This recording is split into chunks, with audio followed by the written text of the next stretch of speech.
안녕하세요. 김호준입니다. 세계의 화약고에 불을 지피는 이란. IS 패전이 확실시되자 이란이 지역 헤게모니를 잡으려 한다는 기사의 제목입니다.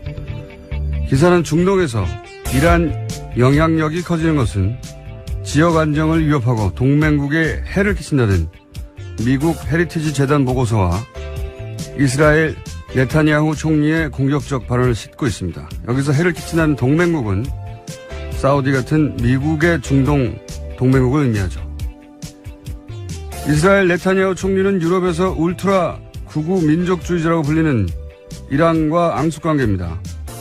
이런 극우와 보조를 맞추며 중동 화약고에 불을 지피고 있는 건 오히려 트럼프 대통령이죠. IAEA 국제원자력기구에서 이란은 세계에서 가장 탄탄한 핵 검증 체계의 대상으로 8차례나 사찰을 받고 핵 협정 약속들을 모두 준수하고 있다고 성명을 발표하는데도 트럼프 대통령은 이란과 맺은 핵 협정을 일방적으로 파기하려고 하고 있는 거죠. 그러니까 이 기사의 제목, 시각, 내용은 모두 미국의 것입니다. 미국의 시각으로 세계를 보는 거 이제 그만 좀 했으면 합니다. 그나저나 다스는 누구 겁니까? 김호준 생각이었습니다.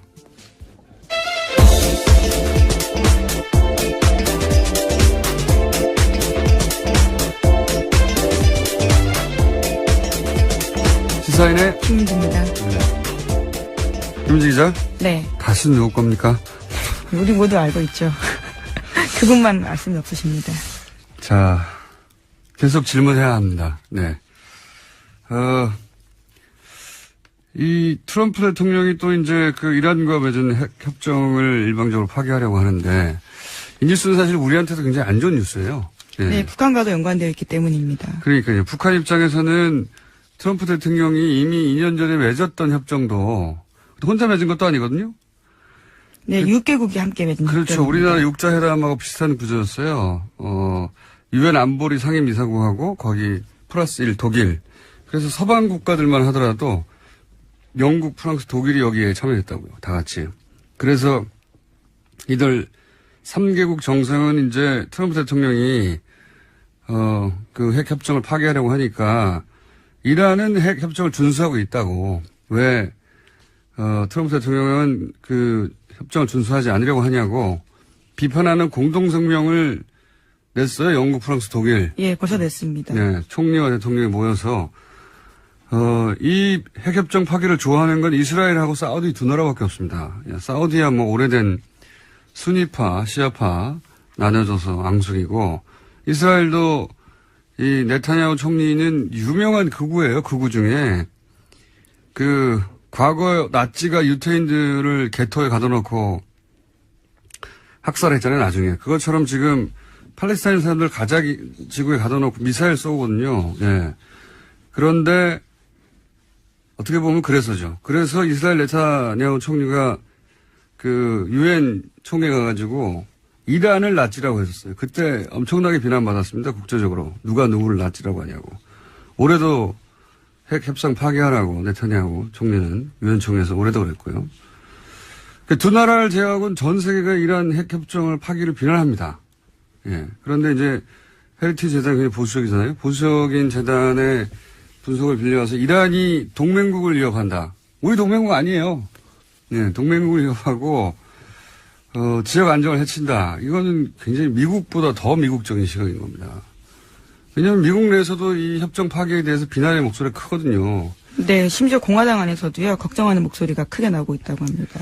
의회에서 합의를 봐야 되는 문제인데 60일 안에 결정이 될지 안 될지 모르는 상황이라고 합니다. 그러니까 이런 정세에서 세계 화약고에 불을 지피는 이란은 대단히 미국적인, 그것도 미국에서도 대단히 강경파, 극우 강경파의 시각만을 대변하는 건데 이 기사를 우리가 쓰고 있다는 건 저는 말이 안 된다고 봐요.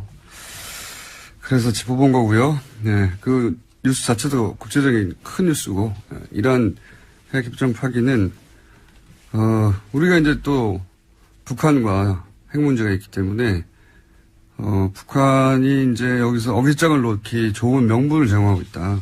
심지어 이번에 협정을 파기하는 이유에 대해서도요, 북한과의 거래를 하고 있다라는 식의 이란을 몰아붙인 것도 있습니다.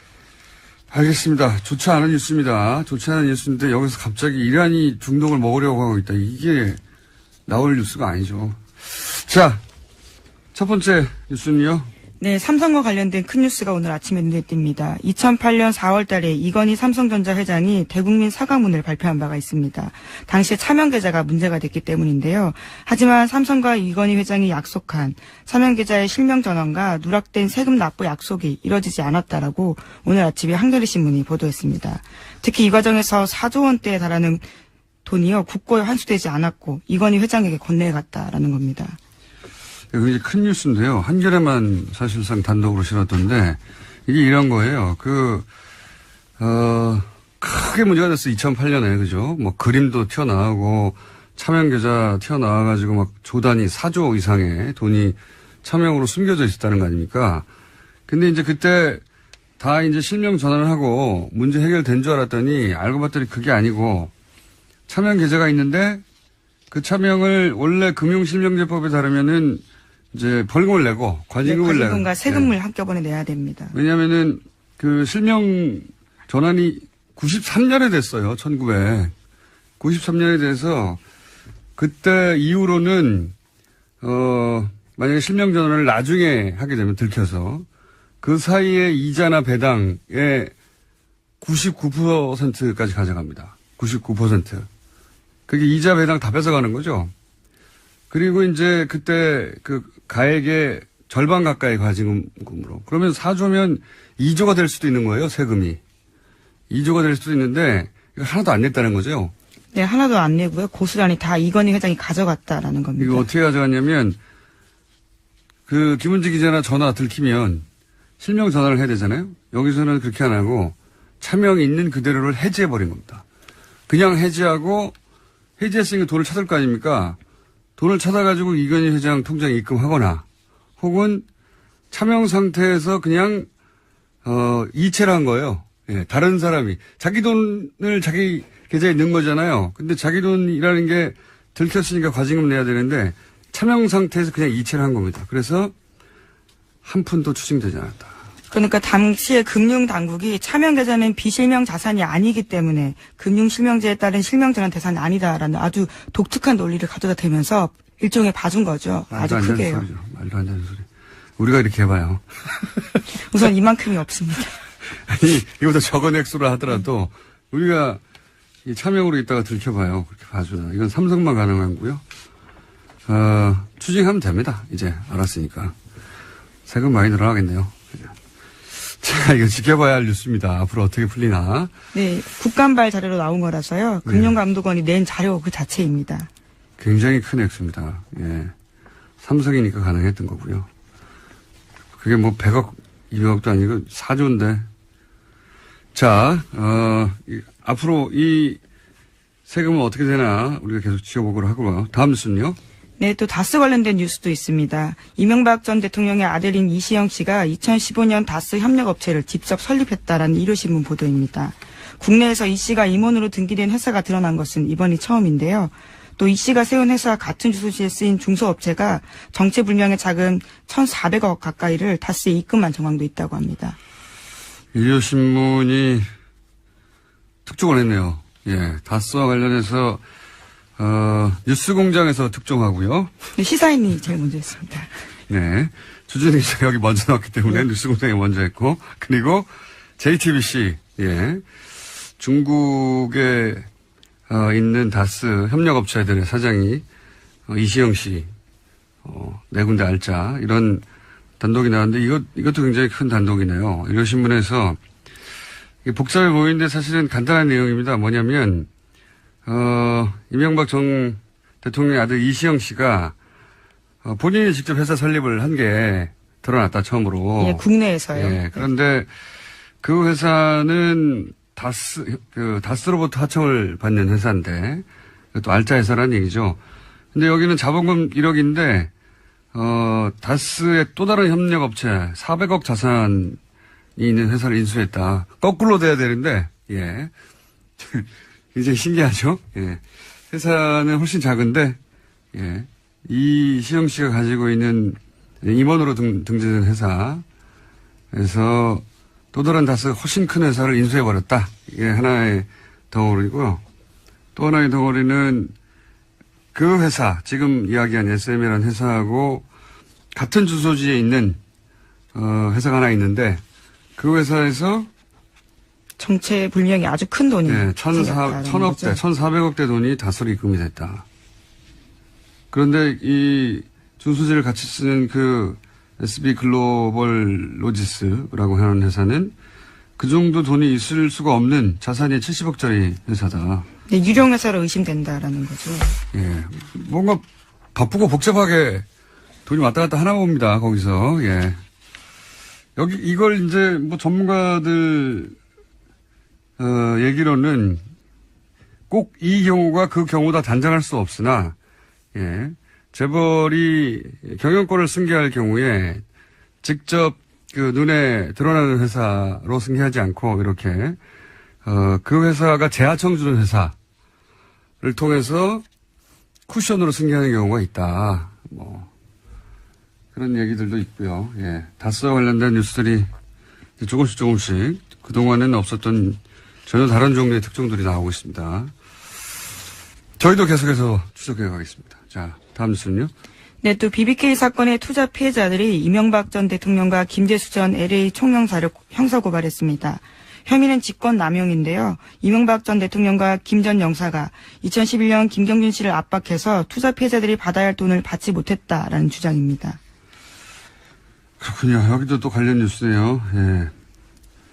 저희 뉴스공장에서 한 달 반 전부터 이 140억을 돌려받기 위해서 청와대 민정 라인과 LA 총영사였던 김재수 씨가 이 일개 사기업 다스가 140억을 돌려받기 위해서 동원됐다. 공권력이. 이명박 정부 시절에 이런 특종을 계속 보도해 왔는데 이제 그 뉴스를 이분들이 들었겠죠. 예. 이제 실소유자 논란을 들면서요. 이번에 이렇게 고발을 하게 된 겁니다. 그러니까요. 이명박 전 대통령과 LA 촌영사였던 김재수 씨가 원래는 피해자들, 옵셔널 벤처스의 피해자들이 받아야 할 돈을 다스가 가져갔다. 이건 직권남용이다라고 고발을 했고 여기서 중요한 건 서울중앙지검이 다음 주 초에 수사 부서를 배당할 방침이라고 하는 사건이 다시 수면 위로 올라올 수 있겠네요. 140억만 없었어도 다시 수면 위로 올라오지 않았을 텐데, 예. 끝없는 욕심이 다행이죠, 뭐, 저희 입장에서는. 끝없는 욕심이. 다음 뉴스는요? 네, 국정원 관련된 소식도 계속 전해드리고 있습니다. 2009년 8월 달에 김대중 전 대통령이 서거한 직후에 어버이연합 회원들이 그 앞에서 부관참시 퍼포먼스를 벌인 적이 있습니다. 그 배후에 이명박 정부 시절 국가정보원이 있다라는 구체적인 정보가 나와서요. 검찰이 본격 수사에 나섰습니다. 이건 정말 전직 대통령이었단 말이죠. 전직 대통령이 공회에 대해서 장례식을 하는데 예. 현직 대통령의 직속 기관인 국가정보원이 나서가지고, 예, 부관 참시하는 퍼포먼스를 벌이라고 했던 거 아닙니까? 이건 정말. 예, 국가정보원 A씨의 진술에서 나온 이야기입니다. 또 관련된 문건들도 있다라고 하고요. 그때 한 게 이제 대통령 묘를 파헤치는 퍼포먼스를 한 거거든요. 당시에 그 어버이연합 회원들이 와가지고, 예, 가묘를 만들어가지고 그걸 부관참시라고 하죠. 부관참시 퍼포먼스를 한 것이고, 그래서 참배온 시민들을 때리기도 했죠. 네, 욕설도 하고, 폭행도 하고, 거기다가 곡괭이 들고 와서 퍼포먼스를 펼쳤다라는 겁니다. 그게 다 국정원이 시켰다라는 의혹이 있는 건데요. 지금 추선희 어버이연합 사무총장은 관련된 혐의를 부인하고 있습니다. 뭐, 본인은 부인하겠지만, 문건이 나와버렸는데 어떡해요. 예. 네, 게다가 또 국정원 요원 같은 경우에도 관련된 사실을 진술했다라고 합니다. 참, 대단합니다. 이걸 후레자식이라고 하는데. 전문 용어는 아닌데, 대단합니다. 정말. 자, 그 퍼포먼스 역시, 우리가 생각해서, 우리가 지금 기억을 떠올려보면, 야, 이거 너무한 거 아니야? 라고 했던, 보수단체의 시위들, 예. 그 시위들 대부분은 사실은 국정원하고 관련이 있었다는 겁니다. 예. 이것만, 이 정도 퍼포먼스 때인데 이것만 했겠습니까? 자, 다음 수는요.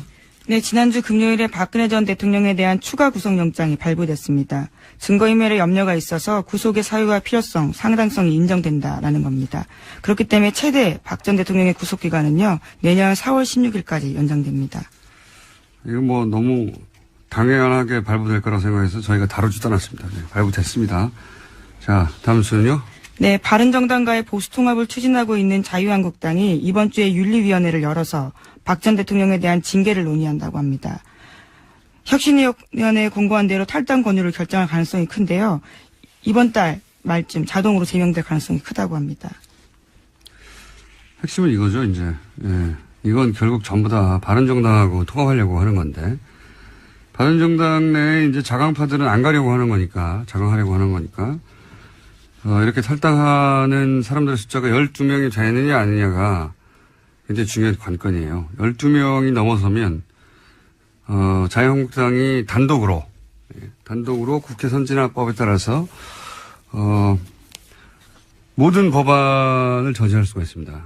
그래서 12명, 12책의 배가 모자란 상태거든요. 12명이 되느냐 안 되느냐가 관전 포인트 중에 하나고, 사실상 개별 탈당이든 혹은 뭐 집단 탈당이든은 지금 분위기로는 거의 정해진 것 같고요. 숫자가 그리고 시기가 문제겠죠. 네, 오늘 통합파 의원들은 최고위원회여서 통합추진위원회 구성 문제를 안건으로 올릴 계획이라고 합니다. 자, 이렇게 되면 이제 남은 사람들도 살 길을 찾아야 되잖아요. 바른정당 자강파가. 그러면 이제 국민의당과 국민의당의 안철수계라고 구분할 수 있는 국민의당의 세력과 예전부터 이 얘기가 나왔으니까요. 예. 아마 합치거나 뭐 여러 가지 형태의 연대체를 만들려고 하겠죠. 예. 네, 그래서 공동교섭단체를 꾸리는 방안을 양당 일부 관계자들이 논의하고 있다고 오늘 아침 조선일보가 보도했는데요. 예. 내년 지방선거 전 당대당 통합까지 염두에 두고 1단계 작업을 검토하고 있다고 합니다. 그러니까 이제 자유한국당은 바른정당의 통합파를 끌고 가고, 그리고 자강파는 국민의당 안철수계와 연대를 모색하고, 이렇게 되면은 국민의당의 비안철수계 의원들도 숫자가 상당하거든요. 예, 30명, 뭐 20명에서 30명 사이 될 텐데, 그분들이 또 집단으로 별도의 행동을 모색할 가능성도 있고, 이렇게 도미노 정계 개편 시작된 걸로 봐야 하지 않겠는가. 네. 국민의당도 지금 체제로 계속 가느냐 아니냐의 갈림길에 바른정당보다는 뒤에 벌어질 일이긴 하지만 벌어지겠네요. 네. 이건 저희가 박지원 대표에게 물어봐야겠습니다. 그쪽 사정은 어떻게 되는지. 자, 오늘 여기까지 할까요? 네. 예. 오늘은 잠시 후에 또 2명이 한꺼번에 나오기 때문에 주진우 기자하고 안원구 청장. 오늘 여기까지 하겠습니다. 시사인의 김은지였습니다. 감사합니다.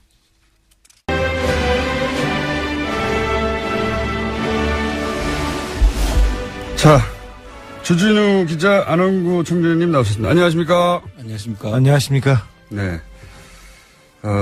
지금 검색어 1위가 닿습니다. 네. 저희가 거의 2달여간, 예, 이 다스 얘기를 해왔는데 드디어 이제 검색어에 막 올라오고. 드디어 네. 뉴스가 나오기 시작했습니다. 예. 다른 미디어들도 이 다스 관련 소식들을 다루고 있습니다. 그리고 이제, 웬만한 기사의 댓글을 보면 다스는 누구 거냐고 자꾸 다들 묻고 있습니다. 다 알고, 알겠습니다. 하고 이제 그 기사와 관련된 댓글을 달고, 그런데 다스는 누구 거냐고, 예. 뭡니까. 용어가 통일이 안 됐어요. 예. 누구 걸까요? 또, 누구 것인지요? 것입니까? 누구 건가? 예. 오늘 통일하는 게 좋겠습니다. 다스는 누구 겁니까? 예.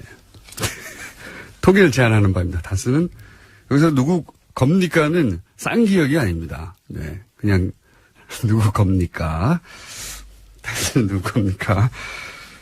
오랫동안 질문해 왔는데, 예. 실제 이제 조사도 있겠죠?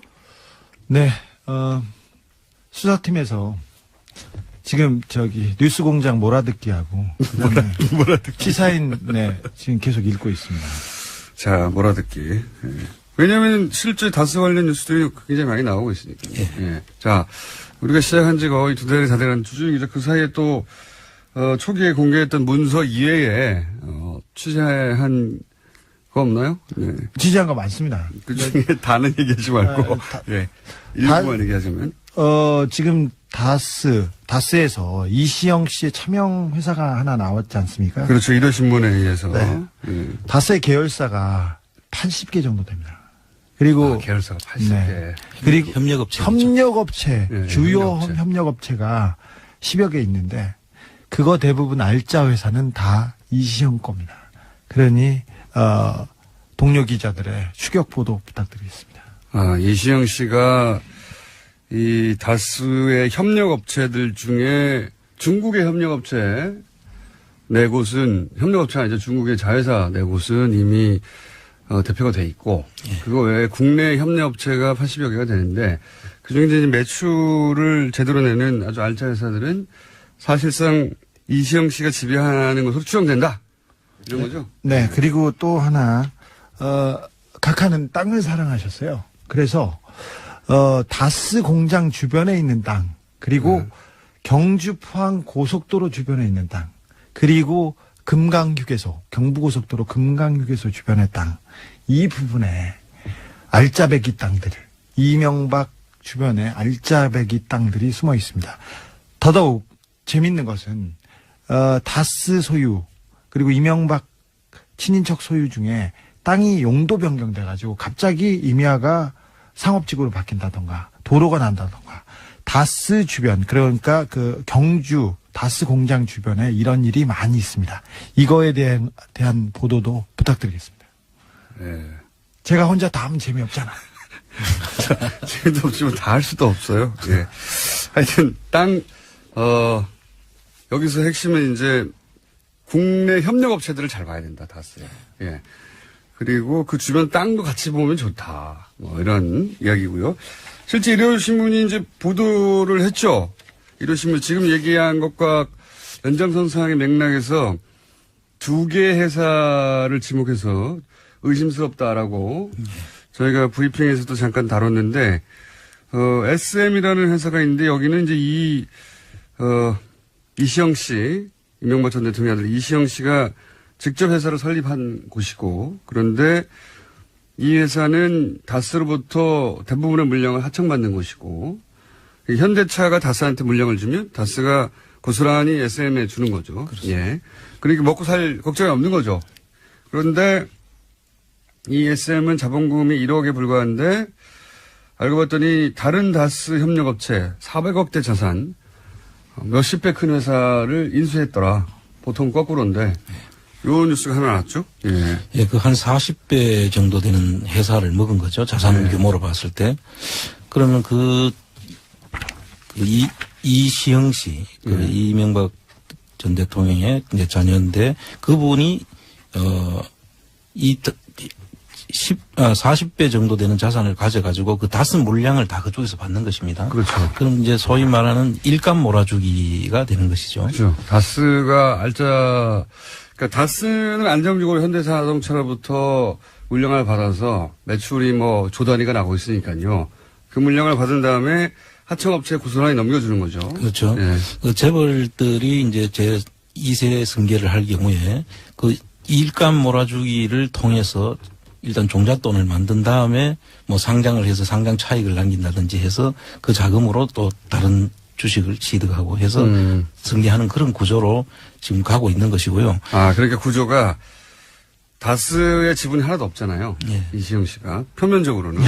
그러니까 계열사를 일단 지배한 다음에 계열사를 이렇게 인수합병식으로 이제 키우고 그래서 그 계열사로 거꾸로 지분을 인수해서 사실상 전체를 지배한다. 이런 방식으로 다른 재벌도 합니까? 예, 그 대부분의 재벌 승계가 그런 식으로 많이 이루어지죠. 현대차가 똑같은 방식입니다. 그렇군요. 들킨 것 같은데 이거. 네. 네. 그리고 저 작년 12월 달부터 이제 예. 그 중국 법인들 그 전부 다 그 법정 대표를 바꿨지 않습니까? 예. 그 내용을 등기부등본을 중국 등기부등본을 보니까 예. 대부분 넘길 수 있는 건 다 넘겼더라고요. 그러니까 안 그러면 그 다른 사람 대표로 되어 있는 것은 중국인들로 보이는 예. 그러니까 아마 합작회사 형태로 그래서 설립이 돼서 마음대로 할 수 없는 없는 거를 제외한 거는 다 넘기는 것 같아요. 네. 음. 저희가 다스와 BBK 그리고 또 이명박 대통령 관련된 그 계속 보도를 이어갔지 않습니까? 예. 그 이후에 싱가포르에서 괴 자금이 중국으로 자꾸 움직여서 미국 정보 당국에서 쳐다보고 있었습니다. 제가 괴 자금이요? 네, 네. 미국에 계속 취재한 내용이 그 부분이었습니다. 네, 그 내용도 조만간 나오죠. 그렇습니다. 예. 아주 재밌는 내용이 나옵니다, 여기서. 아우, 재밌어. 네. 그리고 그 일요신문에서 보도된 내용 중에 두 번째가 있죠, 두 번째. 예. 제가 그걸 잠깐 요약하자면, SB, 이제 지금 얘기한 이제 그 SM이라는 회사, 이 회사가 너무 많이 나와요. 근데 제가 추린 건데도 이렇게 다른 회사 이름도 많이 나오지만, 오늘은 이제 두 개. 이게 이명박 집안의 특징입니다. 회사를 자꾸 만들어가지고 자기도 몰라요, 자기도. 그래서 지난번에 김재정 씨가 돌아가셨을 때 청와대에서 난리 나서 빨리 가져와 봐라. 내 재산이 얼마나 있느냐 이렇게 물어본 거예요. 근데 이것도 있었어? 이런 거였습니다. 어쨌든, 회사 이름이 굉장히 많이 등장하는데, 일요신문의 특종도 회사 이름이 굉장히 많이 등장하는데, BBK도 엄청 많이 등장하죠. 그 중에서 이제 핵심만 요약하면, 이 시영 씨가 세운 회사가 하나 있다. 그 회사가 다스로부터 전량 하청을 받는다. 그런데 이 회사는 1억짜리 자본금인데 또 다른 다스의 협력업체, 훨씬 등치가 40배가 큰 회사를 인수해버렸다. 훨씬 작은 회사가 그 돈을 어디서 났을까? 뭐 이런. 그런데 이게 이제 대기업들이, 경영권 승계할 때 하는 방식이다. 예. 재벌들이 협력업체에다 일감을 몰아준 다음에 그 회사가 사실상, 알짜가 회사가 되는 거죠. 지배력을 가지고. 두 번째 이제 예는 뭐냐면 지금 얘기한 이 SM이라는 회사하고 같은 주소지에 있는 회사입니다. 예. 같은 주소지에 있는 회사. 이게 또 특징이죠. 이명박 전 대통령과 관련된 사건들의 특징이 이겁니다. BBK도 다 같은 데 있었거든요. LK이니 뭐 이런 회사들이 다 같은 건물에 같은 사무실 쓰고 같은 계좌에서 나온 돈으로 이제 용품 구입하고 같은 경리를 쓰고. 눈 가리고 아웅 작전이라고. 네. 고급 작전인데 어쨌든 같은 회사, 같은 주소지에 SB 글로벌 로지스라는 회사가 있습니다. 이 회사의 특이점이 뭐냐면 이 회사의 매출은 뭐 50억, 한 70억 정도 되는데 자산이. 근데 이 회사가 갑자기 1,485억을 작년에 다수로 지급을 합니다. 이 회사의 자산 규모를 볼 때 그 이전에도 없었고, 왜냐면 2013년, 2015년 이 회사의 매출액이 5천만 원대예요. 5천만 원대인데 1,450억 원. 예, 1,485억 원. 85억을 작년에 갑자기 다수로 입금하는 희한한 일이 벌어집니다. 이거는 어떤 의미가 있습니까? 그 매출을 일부러 일으키는 경우가 있거든요. 그런 경우는 보통 주식회사에서 상장돼 있는 경우에 실제로 매출이 없는데 매출을 부풀려서 그렇죠. 마치 이 회사가 영업이 잘 되는 것처럼 해서 예. 주가를 올릴 때 하는 건데 이거는 지금 상장회사는 아니거든요. 그러니까요. 그런 경우에는 이제 매출을 실제로 그렇게 지금 갑자기 그렇게 늘어날 수가 없잖아요. 그렇죠. 공장이라면 뭐 그 라인도 있을 테고 생산 라인이 따로 있을 텐데 갑자기 늘어났다는 이야기는 자금을 이전하기 위한 경우가 생길 수가 있습니다. 자금을 이전하기 위한 경우다. 네. 갑자기 돈이 이쪽에서 필요한 경우에 매출을 일으켜서 실질적인 매출은 안 일어났는데 자금을 옮기기 위해서 매출이 일어난 것처럼 했을 가능성이 충분히 있죠. 이게 진짜 이상한 것은 SB 글로벌 로지스라는 회사는 다스에 납품하는 회사예요. 그러면 물건은 여기서 다스로 가고 돈은 다스에서 일로 가야 되는 거예요. 거꾸로가 되죠. 그런데 기록상으로는 이 조그만 납품업체가 1,485억을 다스에 입금하는 겁니다. 이런 일이 있을 수가 있습니까? 게다가 그 회사는 말씀드렸다시피 매출이 2013년, 2015년이 5천만 원, 6천만 원대예요. 이런 일이 있을 수 있어요. 이명박 주변 회사에서는 다 이래요. 그런데 2013년, 2015년에는 5천만 원, 6천만 원대 매출이었는데 2016년 다음에 갑자기 1,485억을 거꾸로 다스에 입금하는 겁니다. 놀라운 일이죠. 예. 다스의 하청회사지만 이것도 하나 주목해 봐야 되는데 다스는 현대차하고는 뗄래야 뗄 수 없는 관계입니다. 그리고 다스 매출이 폭발적으로 증가한 게 이명박 대통령이 시장이 됐거나 네. 대통령이 됐을 때인데 두 번의 점프가 있는 거죠. 네, 점프가 있는데 그때도 어떤 경우가 있냐면요. 정몽구 회장이 갑자기 특별 사면을 받아요. 근데 그분은 대법원에 법원에 잉크가 마르기도 전에 30 며칠, 40 며칠 안에 그냥 특별 사면을 받고 그러는데 그 이후에 말랐겠죠, 30일이면. 네. 그 이후에 갑자기 이렇게 회사가 생기거나 자회사가 생기거나 아니면 돈 거래가 있거나 그렇습니다. 이게 다스 현대차의 고리도 이렇게 눈여겨 보시면 기자분들이 굉장히 큰 기사를 발견할 수 있습니다. 답답해 죽겠네. 이 SB 글로벌 로지스라는 회사는 특이한 점이 자산이 대부분 현금이에요. 예. 그렇습니다. 대부분 현금인데 이 경우에는 이제 회사를 청산하거나 없애버리기가 쉽죠. 그렇습니다. 예. 문제가 되면 싹 없애버리는 거죠. 예. 그런데 이제 이건 2개 정도의 회사를 일요신문이 이제 추적한 것이고 80여 개가 있다고 하니 네. 추적해보면 네. 많은 게 나올 것 같습니다. 네. 굉장히. 굉장히 쉽습니다. 네. 다 쓰면 누구 겁니까? 라고 중간중간에 한 번씩 물어주고요. 게다가 또 BBK 투자자들이 드디어 고소고발을 했습니다. 네. 네. 직권남용인데요. 그러니까 청와대가 사기업의 돈을 받아주기 위해서요. 피해자들의 돈인데 그 다스의 돈을 받아주기 위해서 청와대와 그 정부가 움직였다는 게 문서에 지난 한 달, 2달 전에 계속 공개했던 문서의 이야기죠. 네, 고소장의 그 핵심이기도 합니다. 근데 재밌는 것이 김재수 LA 총영사 그분은 지금 입을 닫고 좀 도망 다니고 있어요. 기자들의 도망 다니고 있는데 청와대에서 근무했던 그 양 안무개 씨가 지금도 현재 공무원 상태예요. 그리고 그분은 저한테도 그랬고 저한테도 그랬지 않습니까? 저는 문서는 그러니까 민정이 있었던. 네네. 다스 담당자가 아니고 BBK 담당자였습니다. 그분이 했지 않습니까? 그분이 자기가 이 서류를 만들고 다스를 위해서 활동을 했다는 것을 고백했어요, 이미. 저한테도 그랬고, SBS 그것이 알고 싶다에도 했습니다.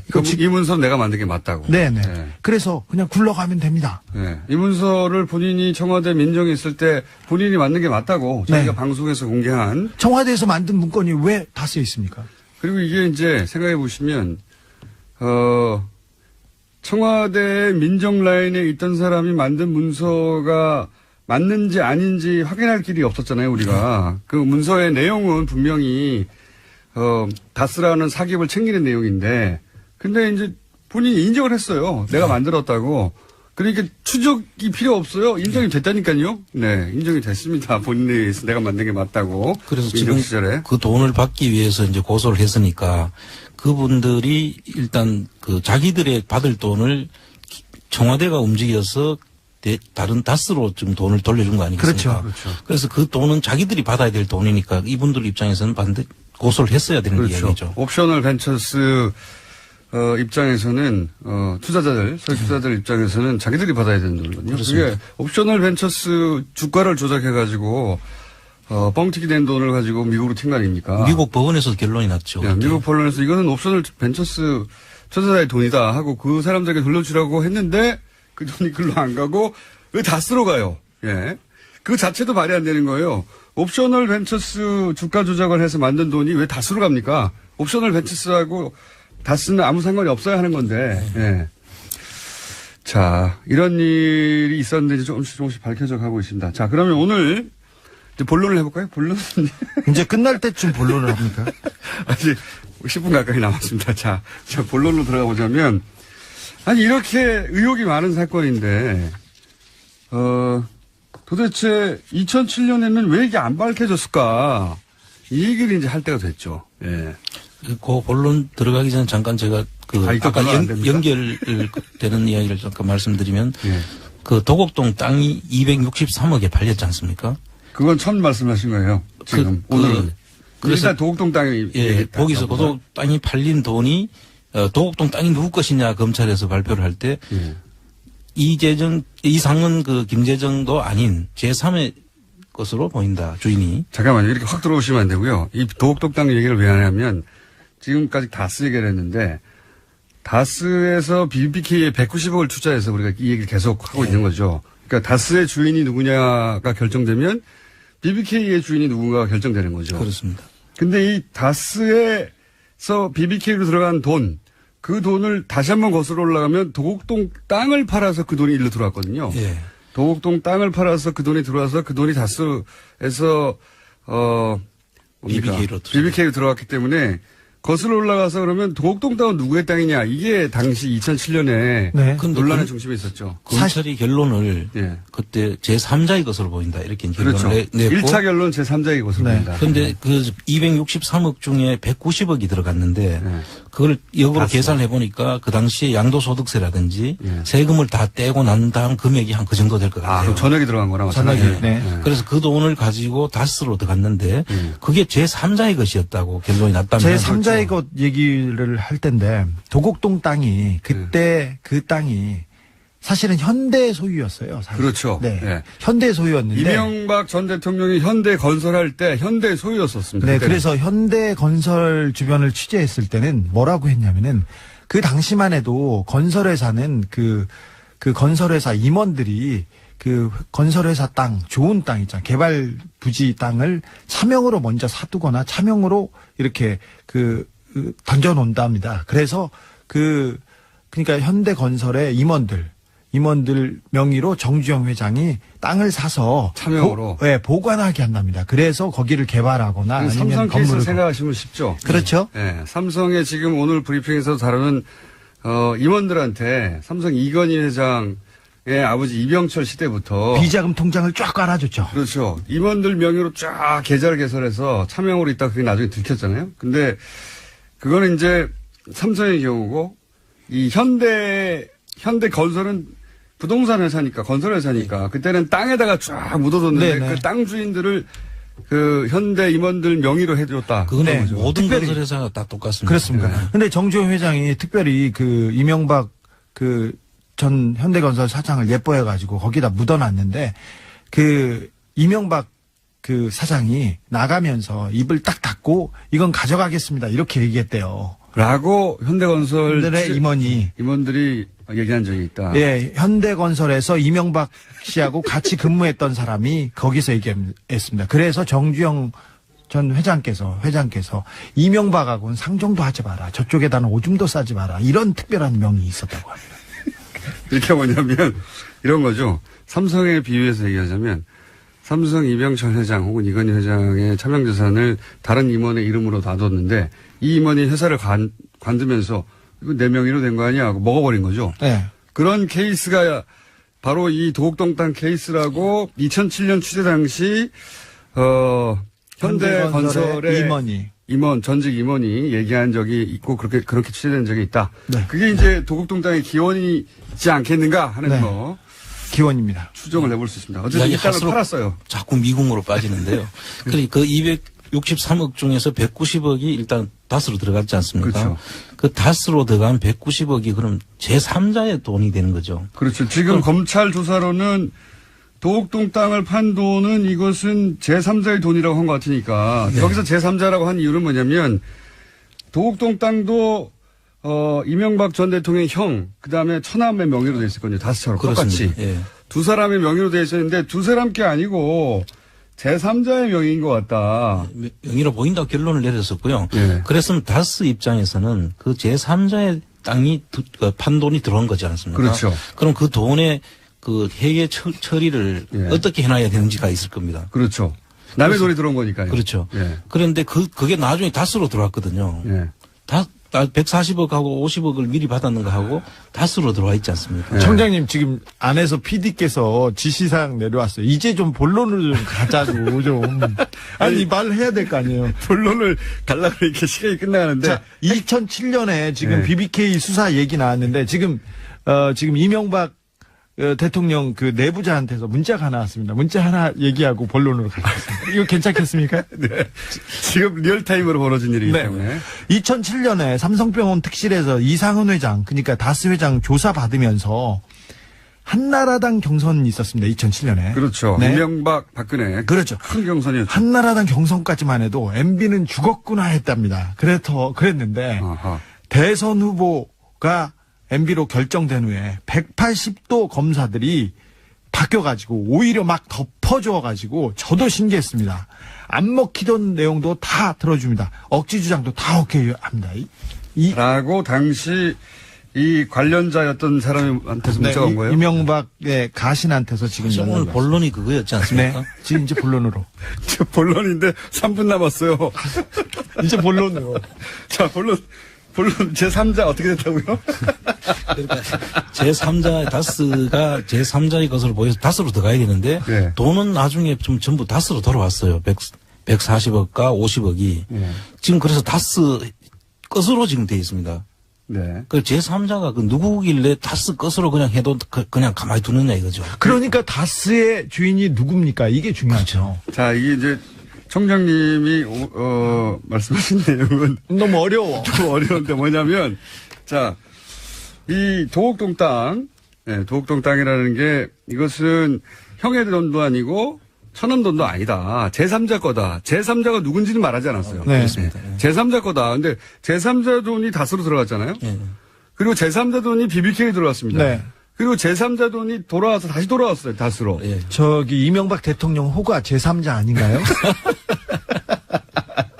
그러니까 이 제3자가 결국은 다스 주인이고 BBK 주인이고 도곡동 땅 주인 아니냐. 네. 이 제3자가 누구길래 그 제3자 돈을 다스는 끌어안고 있느냐. 그리고 제3자 돈을 청와대에서 막 도와준 거 아닙니까? 지금 그렇습니다. 민정하고 외교관. 네. 이 제3자가 있다. 그 제3자는 누구일까요?로 바꾸는 게 되겠습니다.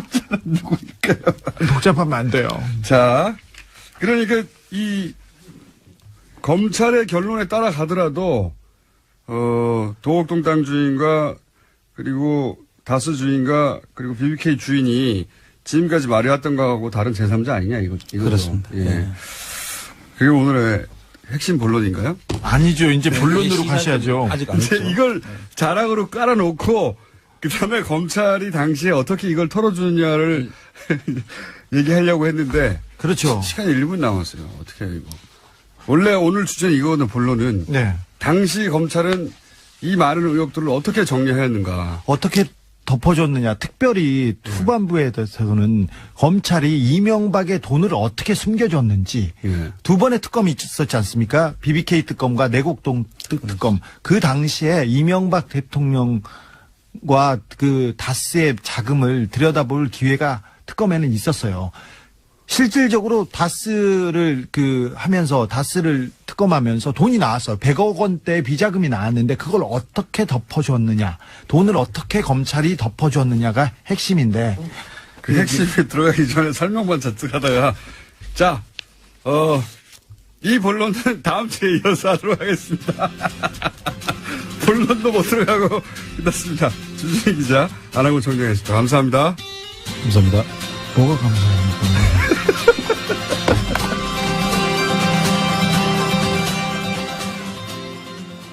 김어준의 뉴스 공장.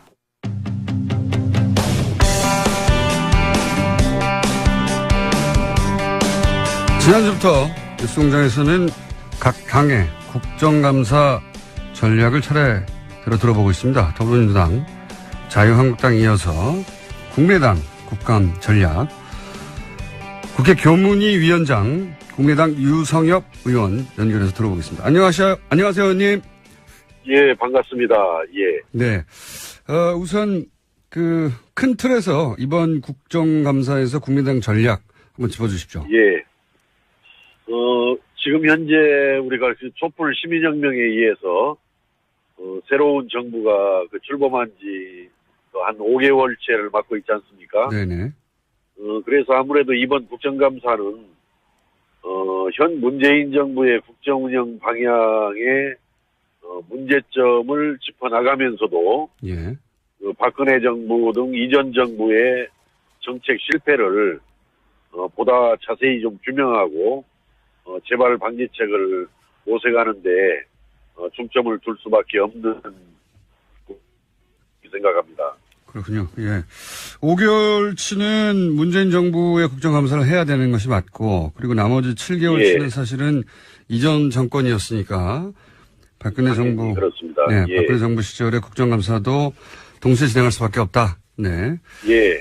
박근혜 정부뿐만 아니라 그 이전 어떤 이명박 정부 등 그런 전 정부들에 대해서도 짚을 건 짚어서 네. 어떤 새로운 대한민국 건설에 어떤 기표를 마련해 나가는 것이 이번 국정감사의 중점이 될 수밖에 없다 이렇게 생각합니다. 알겠습니다. 그러면 대표적으로 현 문재인 정부의 국정감사 포인트, 그리고 이전 박근혜 정부의 국정감사 포인트, 혹은 이명박 정부의 국정감사 포인트 하나씩만 짚어주자면 어떤 게 중점 포인트가 됩니까? 이번 문재인 정부에 대해서는 네.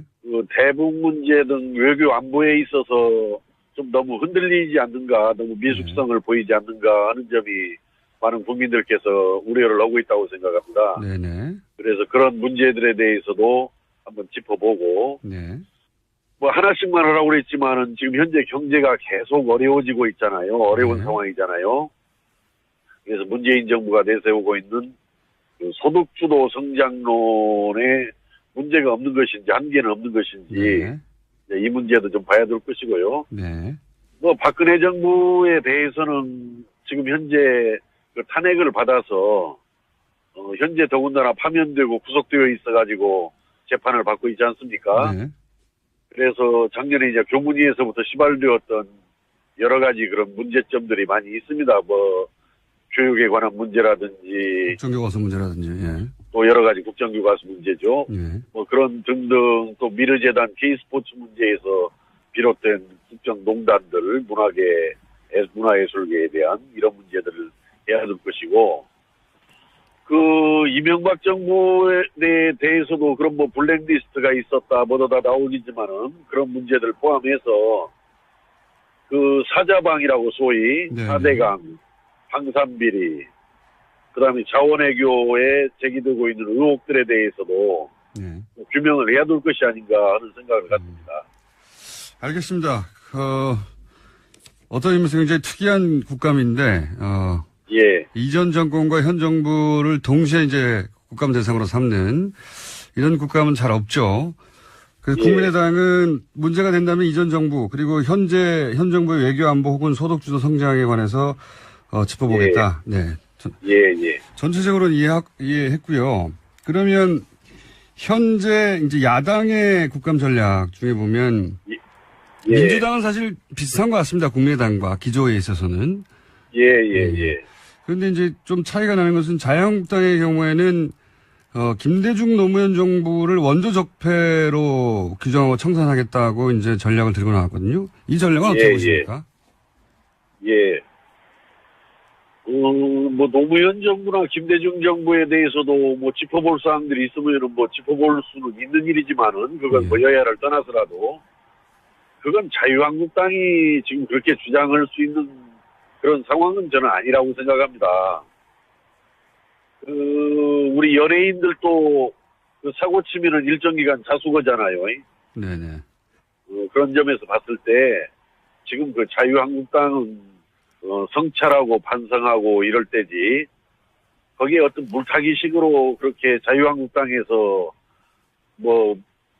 김대중 노무현 정부를 거론하는 것은 굉장히 정략적인 물타기다 저는 이렇게 생각하고 그분들이 그걸 주장할 만한 입장에 서 있지 못하다 이렇게 생각합니다.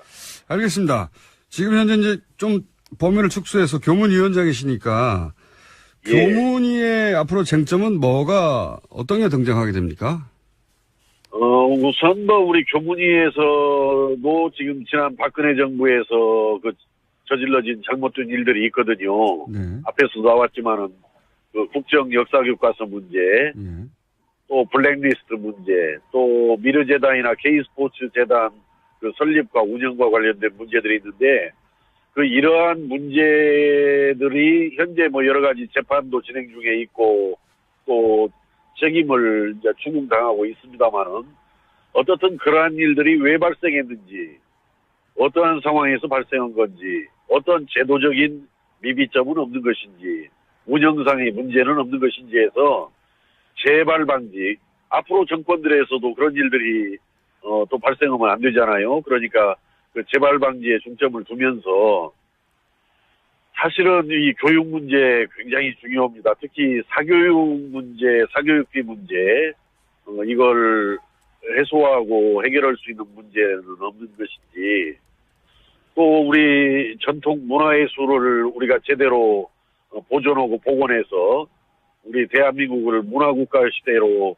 명실상부하게 열어갈 수 있는 이런 일들은 없는 것인지 또 문화예술을 토대로 해서 우리 대한민국의 경제를 살려나갈 수 있는 그런 길들은 없는 것인지 이런 또 미래지향적인 관점에서도 한번 짚어보고 또 방향에 대해서도 논의를 해야 할 국감이다 이렇게 생각합니다. 알겠습니다. 그런데 이제 바로 교문위에서 지난주에 국감이 파행이 됐습니다. 그리고 자유한국당은 파행의 책임이 유성엽 위원장에 있다고 주장하는데 이 주장에 대해서는 어떻게 보십니까? 그게 이거 어떻게 보면 전형적인 그 덮어씌우기입니다. 작년에도 뭐 그런 논란이 있었고 또 제가 자유한국당에 대해서 그렇게 덮어씌우기 하지 마라 이렇게 이야기했는데 그 언론 보셨습니까? 그 머니투데이인가 더 300을 보니까 그 유성엽 위원장이 아주 단호함과 노련함을 바탕으로 그 살얼음판 위에 빛난 MCU의 진행 능력 해가지고 별표를 4개나 주었어요. 전날. 근데 이제 그것은 그 10시 반 이후의 상황을 보지 않고 이제 그런 평가를 했던 것인데 그 10시 반 이후에 좀 엉뚱한 일이 좀 생겼죠. 그래서 뭐 교문위가 마지막에 그 파행된 것에 대한 최종 책임은 물론 교문위원장한테 저는 있다라고 겸허하게 받아들이고 앞으로 노력을 해가겠습니다만은 무조건 그 위원장한테 뭐 좀 마음에 안 들면은 무조건 뭐 사퇴하라고 이렇게 소리치고 또 고성으로 이렇게 항의하고 하는 것은 굉장히 잘못된 일이라고 생각합니다. 그래서 더 이상 방관하지 않을 것입니다. 그 점에 대해서. 알겠습니다. 네, 고성을 지르신 염동열 간사를 저희가 한번 모시기로 하고 여하간 위원장님. 뭐 최종 책임은 그래도 저한테 있는 겁니다. 위원장이 위원회 운영에 최종 책임을 지는 거니까. 근데 그때 충돌의 포인트 서로라기보다는 염동열 간사가 위원장님을 상대로 이제 고소를 낸 건데 이유가 뭐였죠 그때? 그때가 이제 그 국정역사교과서에서 찬반 의견 수렴을 그때 했지 않습니까? 네, 과거에. 그런데 이제 그 하루 전날, 그 행정애고허기 하루 전날, 그 찬성 의견 한 4만 장이 그 차떼기로 도착했다는 거예요. 조작된 그런 의견들이. 조작된 여론 설문조사가 나왔다. 거기에 그러다 보니까 이제 자유한국당 측에서는 반대 의견들도 혹시 조작된 것이 있을 수 있으니까 반대 의견서들도 한번 검토를 해보자. 이제 이렇게 해서 반대했던 의견서를 제출하라라고 이렇게 요구가 갔던 것인데 30만 장 자료 제출 요구하기 어려운 일 아닙니까? 물리적으로 불가능한 일 아닙니까? 그 시점에서. 그래서 그 자료가 찬반 의견 자료들이 잘 보존되어 있는지 잘 보고 그 두 개에 대해서 찬성이든 반대든 두 개의 의견들에 대해서 수사기관에서 수사를 엄정하게 하라라고 촉구하자. 이렇게 이제 여야 간사들 간의 합의가 이미 이루어졌어요. 그런데 이제 그 합의에 대해서 아마 자유한국당 소속 의원들이 받아들이지 않았던 모양입니다. 그러다 보니까 염동열 간사께서 굉장히 곤혹스러운 상황에 이제 빠졌죠. 간사들 간에는 합의를 했는데 그 간사들 간의 합의 사항을 그 자유한국당 소속 의원들이 받아들이지 않으니까 그 분풀이를 저한테 하지 않았는가. 총대를 매신 거군요. 염동열 간사가 말하자면. 그렇습니다. 그래서 굉장히 그 점에 대해서는 제가 좀 억울하고 또 잘못된 분풀이였다. 저는 이렇게 생각합니다. 알겠습니다. 반론은 염동열 간사한테 듣기로 하고요. 자, 전체적인 아직 시작이니까요. 예, 보름 정도 예, 남았으니까. 전체적인 예. 전략 기조는 이해했습니다. 그런데 예. 마지막으로 어제, 물론 다른, 상임위에서 벌어진 일이긴 한데, 예. 국민의당에서 TBS가 불법적인 방송을 한다고, 예. 예, 예. 그렇게 생각하십니까, 의원님도? 김경진 의원과 최명길 의원님이 그렇게 공격하셨는데. 근데 제가 그 내용을 자세히 들여다보니까, 네. TBS도 좀 여러 가지로 좀 깊게 고민을 좀 하셔야 할 것 같아요. 원래 그 TBS 교통방송은 네. 그 교통이라든지 기상 중심의 전문 편성 채널 아니에요. 네네. 이게 부수적으로 한다면은 뭐 이제 교양이라든지 오락인데 정치가 이제 중요한 문제니까 우리 시민들께 국민들께 뭐 정치에 관한 이야기도 전달하는 것도 저는 뭐 의미가 없지 않다 뭐 이렇게 생각하는데 너무 좀 편파적으로 안 해주셨으면 좋겠습니다. 이거는 생긴 게 김대중 정부 시절에 김대중 전 대통령이 만드신 거거든요. 아니 예. 이게 그랬어도 김대중 네. 대통령께서 만들었어도 저 교통이나 기상 중심으로 우리 시민들 편의를 좀 더 제공해주자 이런 취지로 만든 거 아니겠어요? 그러니까 네네. 뭐 그렇다고 해서 저는 뭐 정치 이야기 하는 것이 아주 잘못됐다 이렇게 생각하는 것은 아닌데 혹시라도 각 당에서 이의 제기를 할 만할 정도로 좀 오해를 받을 만한 그런 불공정한 문제 이런 부분은 우리 김어준 진행자께서 잘 하시잖아요. 그런 문제들. 그러니까 조금 한번 생각을 한번 할 필요가 있다 이렇게 생각합니다. 알겠습니다. 네, 요 사안에 대해서는 이게 불법이 아니라고 하는 예. 법적 해석도 많습니다만 그건 뭐 제가 할 아니 얘기는 물론 불법이 아니길 저도 바라지만은 또 좀 각 당의 그 어떤 입장을 좀 충분히들 고려해서 네. 예, 편파적이지 않도록 좀 잘 해주시기 바랍니다. 예. 이 내용은 저희가 김경진 의원 연결해서 자세히 한번 해보기로 하고 한번 여쭤봤습니다. 그냥. 네. 알겠습니다. 네, 오늘 말씀 감사합니다. 예, 감사합니다. 예. 지금까지 국회 교문위 위원장 국민의당 유성엽 의원이었습니다. 앞으로 바른정당 정의당 국감전략은 저희가 마침 고정 패널이 하태경 최고위원, 노회찬 원내대표가 있기 때문에 따로 연결하지 않고 이분들을 통해서 듣도록 할 테니까 왜 또 따로 연결하지 않냐고, 예, 화내지 마시고요. 예. 그리고, TBS가 전문 편성이냐 아니냐, 예, 논란이 있죠. 요 얘기는 나중에 따로 한번 이야기하겠습니다.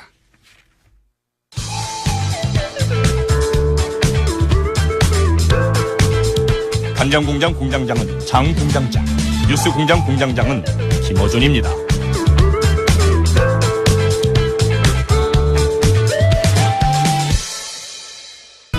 신고리 원전 5, 6호기 공론화 조사가 있다는 이야기 저희가 한 달 전에 공론화위원회 김지영 위원장과 함께 얘기 나눴습니다. 그런데 이 공론화 조사가 드디어 마무리가 됐습니다. 네. 합숙 토론도 2박 3일 있었다고 하죠. 이 토론 분위기는 어땠는지 그리고 앞으로 일정은 어떻게 되는지 다시 한번 공론화위원회 김지영 위원장 연결해서 잠시 짚어보겠습니다. 안녕하세요, 위원장님. 네, 안녕하세요. 김정입니다. 네. 사실상 이렇게, 뭐랄까요. 굉장히 의미가 있고, 게다가 의미뿐만 아니라 실제적으로 정책에 영향을 미칠 공론화가 처음 있는 건데, 이전엔 요식행위에 가까웠다고 했었으니까. 네. 2박 3일 합숙 토론은 어땠습니까? 글쎄요, 제가 2박 3일 내내 이제 같이 합숙하는 데서 지켜봤습니다. 네. 예, 제가 느끼기에 한마디로 공론화의 중심에는 역시 공론화위원회가 아니라 시민 참여단 분들이 계신다라고 하는 걸 정말 실감을 했습니다. 예. 사실은 이게 굉장히 주제가 무겁고 어렵고 또 날카롭게 대립하는 주제고 논쟁적인 사안인데도 불구하고 우리가 흔히 이제 봤던 뭐 욕설이라든지 야유라든지 폭언이라든지 비방 이런 것은 전혀 찾아볼 수 없었고요. 예. 굉장히 참여단 분들이 진지하게 정말 집중하고 몰입해서 또는 뭐 이런 주제임에도 불구하고 굉장히 여유까지 보이면서 토론을 하는 모습을 보고 참 저희 시민 의식이 이만큼 높아졌고 성숙했구나 하는 것을 실감했던 것 같습니다. 투표는 사실 끝이 난 거죠. 예, 어제 최종 조사까지 완료를 했습니다. 그럼 위원장님은 결과를 아시는 거죠? 아직 모릅니다. 아, 그러세요? 예, 그게 그 최종적인 조사 결과를 확인하는 데는 조금 시간이 걸리는 것으로 알고 있습니다. 제가 오늘 오후쯤에 아마 보고 받는 것으로 알고 있습니다. 대상은 478명인데 네. 참여한 분들이 471명이라고요. 2박 3일을 이 정도 인원이 참여한다는 게 이게 쉽지 않은 일인데. 그렇습니다. 네. 이게 그 전문가분들이 이런 공론조사 방식을 연구하는 전문가분들이 정말 깜짝 놀랄 정도의 참여율이라고 그럽니다. 이게 세계적으로 유례가 없는 사례로 지금 기록돼도 된다는 얘기를 제가 들었습니다. 지난번 나오셨을 때 말씀하셨지만 이제 여러 가지를 종합하게 되는데 그 중에서 이제 이 공론화 토론회가 굉장히 중요한 비중을 차지하는데 이걸 포함해서 마지막에 권고안을 20일 날 발표하는 거죠? 그렇습니다.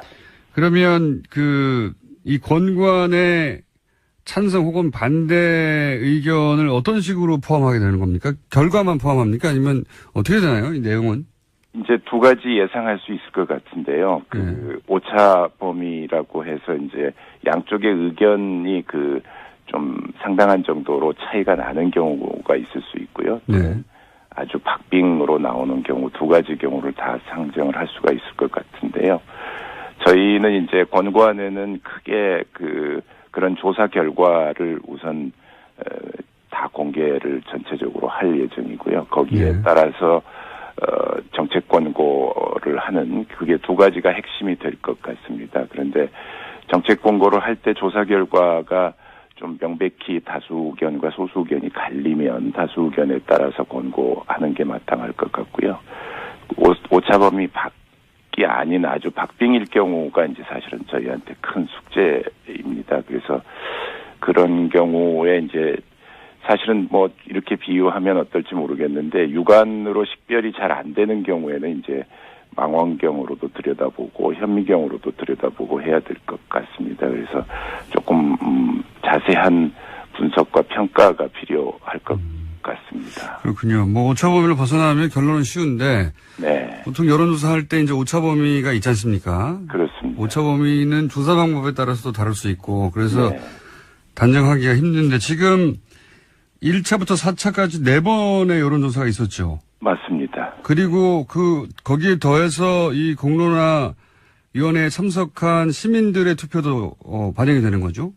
시민들의 투표는 이제 그 조사 항목에 다 들어가 있습니다. 1차부터 4차까지. 아, 그렇군요. 네. 각각 25%씩 비중입니까? 어떻게 됩니까? 그렇지는 않고요. 이제 네. 저희가 사실은 이 공론조사 방식에서는 최종 의견이 가장 중심이 될 것 같습니다. 이제 의견 변화가 어떻게 있는지도 사실은 저희가 고려도 하겠지만 그래도 권고안의 그 다수 의견, 소수 의견은 이제 마지막 네 번째 조사가 기준이 될 것 같습니다. 그렇군요. 만약에 네. 오차 범위 내에서 계속 건설하자. 네. 예. 그러니까 이 원전을 지금 잠정적으로 중단되어 있는 것을 건설해서 짓자라고 결론이 오차 범위 내에 아주 작게 나왔어요. 네. 이럴 경우 정부가 건설을 중단을 확정합니까? 아니면 계속 건설을 합니까? 굉장히 애매한 사안인데. 그렇습니다. 그게 이제 저희도 제일 고민하고 있는 상황인데요. 예. 저희는 이제 오차 범위 안에 있을 경우에 이제 아까 말씀드린 대로 의견 분포가 어떻게 변화했는지 그 추이도 좀 보고요. 예. 그다음에 저희가 사실은 건설 중단할 거냐 재개할 것이냐라고 하는 결론에 대한 설문도 있을 뿐만 아니라 혹시 건설이 중단될 경우에 그래도 조금 재개 측 입장을 받아들여서 보완해야 될 점은 없는지 또는 그 반대의 경우에 건설을 재개할 경우에 중단 쪽 입장을 좀 보완으로 생각할 건 없는지 이런 항목도 저희가 이번에 설문조사의 항목에 포함을 해서 참여단 분들의 의견을 같이 구했습니다. 그래서 그런 설문 항목에 대해서 어떤 응답을 하셨는지 이것도 확인을 해야 될 것 같고요. 그래서 사실은 오차범위 내라고 하면 건설 중단 쪽 의견이 다수인지 또는 건설 재개 쪽 의견이 조금 더 높은지 이것은 통계적으로는 큰 의미는 없다고 전문가들은 그럽니다. 네. 그래서 그런 경우에 이제 여러 가지 좀 상황을 종합적으로 저희가 평가하고 분석을 해서 아까 말씀드린 망원경으로도 들여다보고 현미경으로도 들여다봐서 저희가 최종적인 판단을 하고 그것을 권고안으로 제출할 예정입니다. 지금 오차범위 이내라고 하면 사실 여론조사하는 전문가들도 오차범위 이내라는 것은 뭐 플러스 마이너스 3% 이런 식으로 얘기하면 네. 사실은 3% 찬성일 수도 있고 3% 반대일 수도 있는 가능성이 동시에 존재하는 거 아니겠습니까? 그렇습니다. 네. 그러면 그런 오차범위 이내면 아예 찬반 표시 없이 전체적인 정리만 해서 그 권고안이 나올 수도 있습니까? 그렇게 극단적인 경우도 뭐 전혀 배제할 수는 없지만 저희가 지금 기본적으로 정하고 있는 방침은 지금 말씀드린 대로 그 오차범위 내이기는 하지만 어느 쪽 의견이 조금 더 그래도 높은지도 하나의 고려 요소가 될 수 있을 것 같고요. 그다음에 전체 의견 변화가 어떤 추이를 거쳤는지도 저희가 한번 판단을 해보고 그다음에 아까 말씀드린 보완 설문조사 결과 보완책에 대한 이런 것들을 전체적으로 좀 종합을 해서 어찌됐든 어느 쪽 방향이 더 적절하겠다라고 하는 정도의 의견은 제시를 하려고 합니다. 이제 그럴 경우에는 어떤 의견으로 갈 것인지는 저희가 신중하게 논의를 위원들 사이에서 해야 될 것 같습니다. 그러면 위원장님은 오늘 오후에는 결과 적어도 이 여론조사의 결과를 아신다는 거죠? 네. 제가 개인적으로 전화 좀 드려보겠습니다. 궁금해가지고. 제가 비밀은 20일까지 철저히 지키고요. 그렇습니다. 뭐 저희가 재판의 비유를 하면 이제 네. 심리가 다 끝났고 앞으로 이제 판결문 작성하는 게 남아 있는데요. 네. 아시다시피 심리하고 나서 판결문 낼 때까지는 주문에 대해서 철통 보완을 하듯이 저희도 이제 신중하게 할 생각입니다. 전화해도 말씀 안 하신다는 얘기네요. 예, 그렇습니다. 네. 혹시 토론회에 참석하고 2박 3일간 지켜보신 감은 있으실 거 아닙니까? 이건 아무래도 약간 찬성이 높다 혹은 약간 반대가 높다. 그 말씀도 못 하시나요? 그게 물론 뭐 결론하고 다를 수는 있습니다만 개인적인 감정. 저는 개인적으로 정말 이번에 양측이 네. 이 전문가분들이 정말 총력을 다해서 이 주제에 대해서 정말 모든 것을 다 쏟아냈다고 생각을 하고요. 저도 참여단 분들하고 똑같이 전체 세션을 다 지켜봤습니다. 그런데 사실은 제가 들어봐도 여전히 이쪽 의견하고 저쪽 의견의 우열을 구별하기 힘들 정도로 전문가분들의 굉장히 수준 높은 발제도 했었고 또 질의응답도 해준 것으로 생각을 합니다. 그리고 참여단 분들이 고충을 토로하는 것도 그렇습니다. 이게 양쪽 의견이 너무 이렇게 다 잘 정리가 돼 있어서 이쪽 의견을 들으면 이게 맞는 것 같고 또 저쪽 들으면 그렇다 이렇게 해서 판단하기가 참 힘들다라고 하는 얘기를 같이 많이 들었습니다. 저도 정말 결과 궁금한 것이 한국갤럽이 7월부터 매달 조사한 결과도 제가 봤는데 네. 뭐 1~2% 정도의 박빙이에요, 계속. 예. 그렇습니다. 예. 마지막 조사한 것도 건설 계속 40, 건설 중단 41, 1%밖에 차이가 안 나고요. 그렇습니다. 엎치락뒤치락도 합니다, 또 보니까. 네. 어떤 때는 건설 중단이 높았다가 어떤 때는 계속 건설이 높았다가. 그렇습니다. 그런데 저희가 이제 이런 공론화 과정에서 갖는 의미랄까요? 이것은 사실은 이 양쪽 의견의 어느 쪽 의견이 우세한지에 대한 결과보다는 이 논쟁적 사안에 대해서 어떻게 하면 합리적으로 풀어갈 것인지 또는 다른 선택적 제안은 없는지 절충해 볼 여지는 없는지 이런 것을 좀 모아가는 과정에서 더 큰 의미가 있다고 저는 생각을 합니다. 그래서 너무 결과에 대한 관심도 좋지만 이 문제의 양쪽 입장을 어떻게 조율할 것인지에 대한 관심도 같이 가져주는 게 좋겠다 싶고요. 그다음에 두 번째는 이제 시민 참여단 분들이 사실은 500명 가까운 분들이 와서 이렇게 한 군데 사실은 연령으로 치면 손잡벌 되는 분하고 이제 할아버지 할머니 되는 분들이 같은 조에 모여서 이렇게 토론하고 하면서 소통할 수 있고 의견 교환을 할 수 있는 그런 기회를 통해서 사실은 이른바 이제 숙의 민주주의를 한번 진행해가는 그런 과정에 더 큰 의미가 있다고 저는 생각을 알겠습니다. 세계에서 최초로 시도하는 모델이고 그리고 네. 거기에 대한 자부심도 위원장님이 있으신 것 같고 이 모델이 성공적이면 앞으로도 이제 이런 논쟁적 사항이 등장하면 이런 모델을 조금 더 보완해서 계속 발전시킬 수 있겠네요. 네. 예, 그러기를 희망합니다. 강력하게. 네. 그래야지 또 위원장님이 계속 위원장님 할 수 있고요. 알겠습니다. 오늘 말씀 감사하고요. 20일 발표되면 다시 한번 연결하겠습니다. 네, 관심 가져주셔서 감사드립니다. 네. 지금까지 신고리 566호기 공론화위원회 김지영 위원장이었습니다.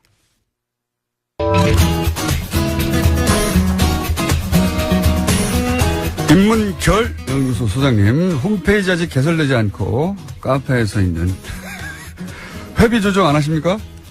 그 얘기는 이제 뭐 많이 해보려고 하고요. 네. 뭐 어쨌든 간에 우리 공장장님 덕분에 날로 성장하고 있는 인문결 연구소 임상호입니다. 네, 회비를 좀 줄여주세요. 회비가 너무 비싸요.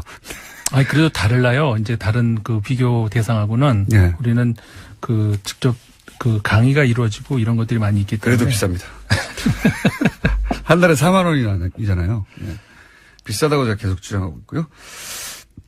자, 문자에 지금 로체벽 어떻게 됐냐고. 에베레스트는 어떻게 됐나요가 아마 로체벽 어떻게 됐냐 얘기인 것 같은데. 아직 준비 중입니다. 네, 정상 공략하려면 몇 달 걸려요. 예. 좀 기다려 보시고요. 오늘은 뭡니까? 네.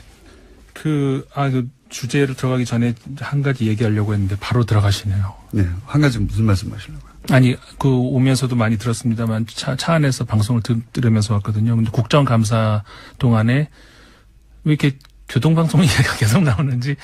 그게 이제 교통방송에 크게 도움이 됩니다. 대세인 것 같아요, 네. 이제. 다른 방송 이야기는 안 하고 왜 교통방송 이야기만 계속 나와서. 모든 방송국을 다루고 혹은 KBS, MBC 문제도 이렇게 큰데, 예.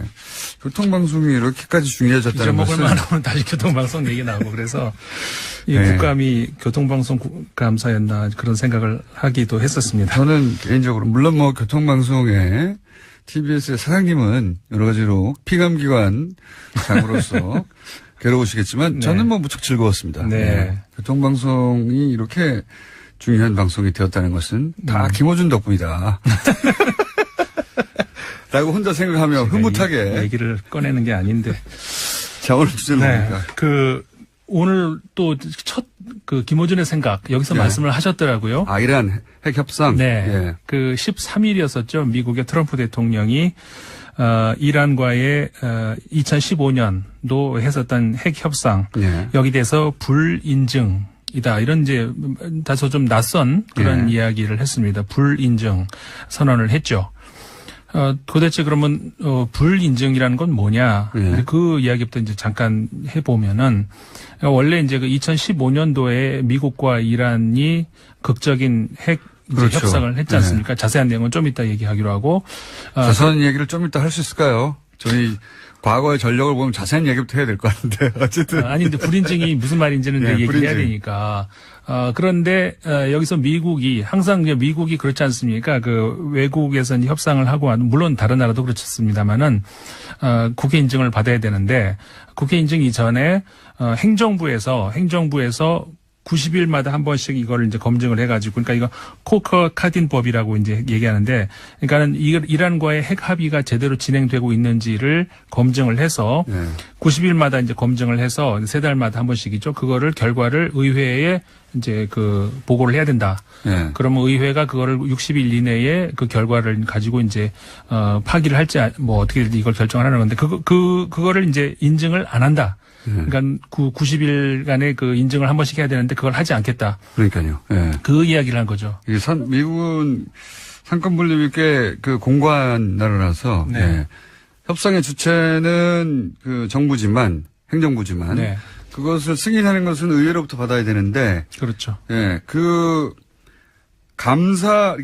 제대로 실행되고 있는지를 일단 행정부가 확인을 해줘야 되는데 네. 그래야지 되고 있구나 하고 보고를 하면 의회가 이제 계속해라 뭐 결정을 하는 건데 네. 제대로 되고 있는지 안 되는지 아예 인정을 안 하겠다는 거죠. 예. 그렇죠. 그러니까 이게 사실은 얼마 전까지만 해도 미국 행정부 입장에서도 그러니까 트럼프 대통령도 마찬가지로 정확하게 입장을 정하지 않았던 것 같아요. 근데 최근 이 며칠 사이에 급박하게 결정이 된 것 같은데 사실은 인정을 하지 않겠다 이렇게 얘기하는 것은 굉장히 큰 어떤 그 미국으로서는 결정이거든요. 왜냐하면은 물론 정권이 바뀌었습니다만은 2015년도에 그 당시에 오바마 정권에서 이란과의 핵 타결을 했다는 것은 어떻게 보면 오바마 대통령 임기 8년 동안 전체를 통틀어 가지고 어떻게 보면 가장 큰 업적이라고도 얘기할 수 있는. 실제로 그렇게 얘기했어요. 최대 업적이라고. 네. 그리고 이제 오바마 대통령이 그 취임하기 전에도 이제 그런 얘기를 했었죠. 그 이란, 그다음에 쿠바, 북한과의 이 문제는 꼭 해결하겠다. 하필 또 우리 입장에서는 참 이게 북한만 쏙 빼놓고 쿠바하고 이란은 해결된 거죠. 그렇죠. 해결을 해놓고 이제 물러났단 말이죠. 그래서 이제 그 오바마 행정부로서도 굉장히 자랑스러워하는 그런 부분인데 이거를 불과 2년 만에 바로 그냥 뒤집어 엎었단 말이죠. 이 핵 협상 자체가 10년 이상 끌던 거거든요. 네, 겨우겨우 그렇죠. 간신히 유엔 안보리 이사국들하고 독일하고 막 여러 나라 끌어들여가지고 당시 기억하시는 분들 많이 계실 텐데요. 그때 굉장했었습니다. 그 정말 그 엄청나게 긴 기간 동안에 그 장소를 옮겨가면서 특히 이제 국무장관 그다음에 다른 나라의 외교부 장관들이죠. 모여가지고 정말 고성 지르다가 나가고 다시 잡아오고 그러니까요. 엄청난 그 어떤 결과가 있었어요. 이게 이제 쉽게 뒤집어질 일이었는가. 이제 이런 생각을 할 수 있죠. 그러면 그 이란이 뭔가가 이제 의심받을 짓을 했는가 그런 생각을 할 수 있잖아요. 그러니까 근데 이제 감시 주체가 이제 실제 주체가 되는 소위 국제원자력 기구. 네. 여기서는 잘 받고 있다고 그렇게 얘기하지 않습니까? 계속. 8번이나 감사를 받고 그러니까. 착실하게 이행하고 있다. 보통은 여기서 잘못하고 있다고 유엔에다가 보고하고 그다음에 문제 삼는데 여기 그렇죠. 거꾸로 잘하고 있다고 계속 하고 있는데. 국제원자력 기구. 그러니까 지금 그 사무총장이 일본 분인데 아마노 유키야 사무총장이 아니 잘 받고 있다. 그 얘기를 여러 차례나 하고 8번이나 감사받았고 아무 문제 없다. 가장 모범적인 사례다라는 얘기까지도 했거든요. 그리고 당시에 이제 합의를 할 때 총 뭡니까 6나라가 있었잖아요. 그러니까는 안보리의 5나라하고 상임이사국 5나라하고 독일을 합쳐서 6나라. 근데 이 중에서가 아니죠. 전체가 다.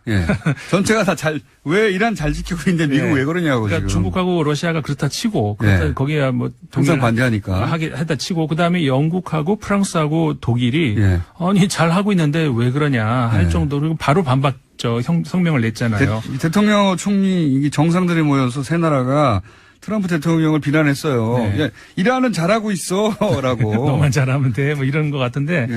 그러니까는 이게 지금 IAEA도 그렇고 서구 국가들도 그렇고 중국, 러시아도 그렇고 그러니까 전 세계에서 미국을 제외하고는 갑자기 그러니까 뭐라고 할까요? 그 뜬금없는 이스라엘 자다가 그렇죠. 이스라엘하고 미국을 제외하고는 이스라엘이야 뭐 이 사실은요. 이 이란의 핵의 역사가 굉장히 깁니다. 이란이 이미 50년대부터 그러니까 당시에 그 팔레비 왕조 시대였잖아요.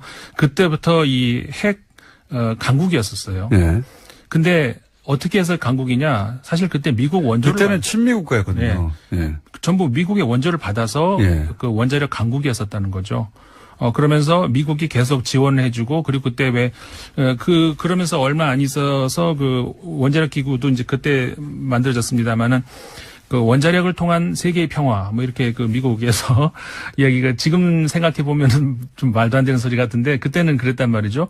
그러면서 그런 분위기 속에서 그 중동 지역의 그 핵 강국으로 부상을 하다가 79년도에 소위 말해서 이란 이슬람 혁명을 통해 가지고 이제 국가가 전복이 됐죠. 그러면서 미국하고는 철천지 원수 사이가 되면서 그때부터 이제 미국이 후회를 했겠죠. 원자력 괜히 줬어. 핵을 괜히 줬어. 그때까지만 하더라도 중동에서 가장 친미 국가였죠. 그랬었죠. 그렇게 되는 상황이었어요. 그러니까는 그게 이제 합의가 된 것이 결국 30년을 끌다가 적대 관계를 청산하기 위해서 합의가 된 것이 이제 2015년이었는데 그 당시에 그러면 이란 어떤 내용이 합의가 됩니까? 이란이 상당히 많이 양보를 했습니다. 이란만 양보한 건 아니지만 이란이 당시에 그 원심 분리기라고 해서 19,000기 정도가 있었거든요. 그거를 그리고 최근 거는 다 거의 다 폐기한다. 근데 초기 모델 한 6,000개 조금 넘는 정도만 남기고 다 폐기한다. 이런 정도까지 합의를 해줬거든요. 그리고 IAEA 사찰 다 받겠다. 대신에 그러니까 이 서방 측에서 요구는 중수로를 경수로로 다 바꿔라. 왜냐하면 중수로에서 플루토늄이 생산이 그러니까 근데 그거는 좀 그렇다. 대신에 중수로를 우리가 덜 줄이는 대신에 그 플루토늄 얻는 것 추출을 좀 우리가 줄이겠다. 이런 식으로 하면서 사찰은 다 받겠다. 이런 그 합의가 이제 됐거든요. 그러면서 그 당시에 전 세계적으로 분위기가 그 윈윈이다. 이란도 명분을 찾았고 그다음에 그러면서 경제 이제 개방 경제 제재가 풀렸죠. 전 세계로 열리지 않았습니까?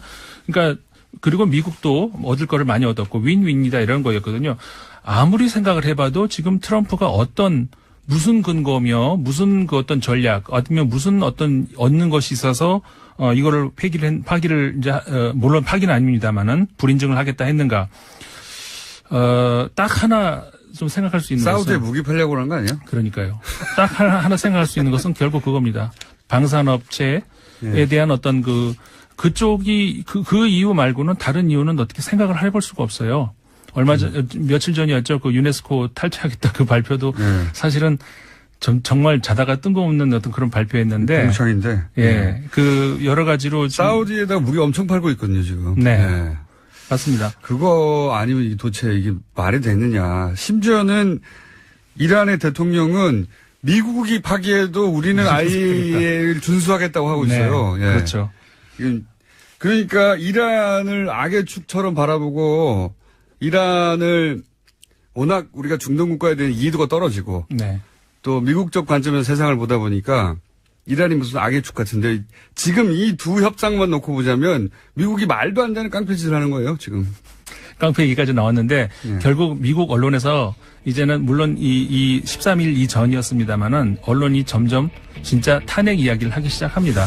알겠습니다. 여기까지 하겠습니다. 임상훈 소장님 감사합니다. 네, 감사합니다. 내일 뵙겠습니다. 안녕. 안녕하세요. 김호준입니다. 세계 화약고에 불을 지피는 이란. IS 패전이 확실시되자 이란이 지역 헤게모니를 잡으려 한다는 기사의 제목입니다. 기사는 중동에서 이란 영향력이 커지는 것은 지역 안정을 위협하고 동맹국에 해를 끼친다는 미국 헤리티지 재단 보고서와 이스라엘 네타냐후 총리의 공격적 발언을 싣고 있습니다. 여기서 해를 끼친다는 동맹국은 사우디 같은 미국의 중동 동맹국을 의미하죠. 이스라엘 네타냐후 총리는 유럽에서 울트라 극우 민족주의자라고 불리는 이란과 앙숙관계입니다.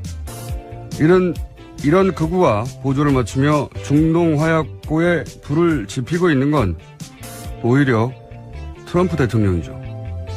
IAEA 국제원자력기구에서 이란은 세계에서 가장 탄탄한 핵 검증 체계의 대상으로 8차례나 사찰을 받고 핵 협정 약속들을 모두 준수하고 있다고 성명을 발표하는데도 트럼프 대통령은 이란과 맺은 핵 협정을 일방적으로 파기하려고 하고 있는 거죠. 그러니까 이 기사의 제목, 시각, 내용은 모두 미국의 것입니다. 미국의 시각으로 세계를 보는 거 이제 그만 좀 했으면 합니다.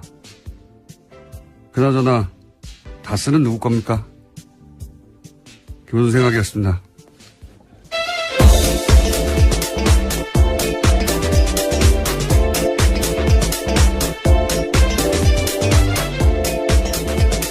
시사인의 김은지입니다. 김은지 기자? 네. 다스는 누구 겁니까? 우리 모두 알고 있죠. 그분만 말씀이 없으십니다. 자, 계속 질문해야 합니다. 네. 이 트럼프 대통령이 또 이제 그 이란과 맺은 핵 협정을 일방적으로 파기하려고 하는데 이 뉴스는 사실 우리한테도 굉장히 안 좋은 뉴스예요. 네, 북한과도 연관되어 있기 때문입니다. 그러니까요. 북한 입장에서는 트럼프 대통령이 이미 2년 전에 맺었던 협정도 혼자 맺은 것도 아니거든요. 네, 6개국이 함께 맺은 그렇죠. 협정입니다. 우리나라 육자회담하고 비슷한 구조였어요. 유엔 안보리 상임이사국하고 거기 플러스 1 독일. 그래서 서방 국가들만 하더라도 영국, 프랑스, 독일이 여기에 참여했다고요. 다 같이. 그래서 이들 3개국 정상은 이제 트럼프 대통령이 그 핵협정을 파기하려고 하니까 이란은 핵협정을 준수하고 있다고. 왜 트럼프 대통령은 그 협정을 준수하지 않으려고 하냐고 비판하는 공동성명을 냈어요. 영국, 프랑스, 독일. 예, 벌써 냈습니다. 네, 총리와 대통령이 모여서 이 핵협정 파기를 좋아하는 건 이스라엘하고 사우디 두 나라밖에 없습니다. 사우디야 뭐 오래된 수니파, 시아파 나눠져서 앙숙이고 이스라엘도 이 네타냐후 총리는 유명한 극우예요. 극우 중에 그 과거 나치가 유태인들을 개토에 가둬놓고 학살했잖아요. 나중에 그것처럼 지금 팔레스타인 사람들 가자 지구에 가둬놓고 미사일 쏘거든요. 예. 그런데 어떻게 보면 그래서죠. 그래서 이스라엘 네타냐후 총리가 그 유엔 총회 가가지고 이란을 낫지라고 했었어요. 그때 엄청나게 비난받았습니다. 국제적으로. 누가 누구를 낫지라고 하냐고. 올해도 핵 협상 파기하라고 네타냐후 총리는 유엔 총회에서 올해도 그랬고요. 두 나라를 제외하고는 전 세계가 이란 핵 협정을 파기를 비난합니다. 예. 그런데 이제 헤리티지 재단이 굉장히 보수적이잖아요. 보수적인 재단의 분석을 빌려와서 이란이 동맹국을 위협한다. 우리 동맹국 아니에요. 예, 동맹국을 위협하고 지역 안정을 해친다. 이거는 굉장히 미국보다 더 미국적인 시각인 겁니다. 왜냐하면 미국 내에서도 이 협정 파기에 대해서 비난의 목소리가 크거든요. 네, 심지어 공화당 안에서도요, 걱정하는 목소리가 크게 나오고 있다고 합니다. 의회에서 합의를 봐야 되는 문제인데 60일 안에 결정이 될지 안 될지 모르는 상황이라고 합니다. 그러니까 이런 정세에서 세계 화약고에 불을 지피는 이란은 대단히 미국적인, 그것도 미국에서도 대단히 강경파, 극우 강경파의 시각만을 대변하는 건데 이 기사를 우리가 쓰고 있다는 건 저는 말이 안 된다고 봐요. 그래서 짚어본 거고요. 네, 그 뉴스 자체도 국제적인 큰 뉴스고, 이란 핵협정 파기는 우리가 이제 또 북한과 핵 문제가 있기 때문에 북한이 이제 여기서 어깃장을 놓기 좋은 명분을 제공하고 있다. 심지어 이번에 협정을 파기하는 이유에 대해서도요, 북한과의 거래를 하고 있다라는 식의 이란을 몰아붙이는 것도 있습니다. 알겠습니다. 좋지 않은 뉴스입니다. 좋지 않은 뉴스인데 여기서 갑자기 이란이 중동을 먹으려고 하고 있다. 이게 나올 뉴스가 아니죠. 자, 첫 번째 뉴스는요. 네, 삼성과 관련된 큰 뉴스가 오늘 아침에 눈에 띕니다. 2008년 4월 달에 이건희 삼성전자 회장이 대국민 사과문을 발표한 바가 있습니다. 당시에 차명 계좌가 문제가 됐기 때문인데요. 하지만 삼성과 이건희 회장이 약속한 차명 계좌의 실명 전환과 누락된 세금 납부 약속이 이뤄지지 않았다라고 오늘 아침에 한겨레 신문이 보도했습니다. 특히 이 과정에서 4조 원대에 달하는 돈이요, 국고에 환수되지 않았고 이건희 회장에게 건네갔다라는 겁니다.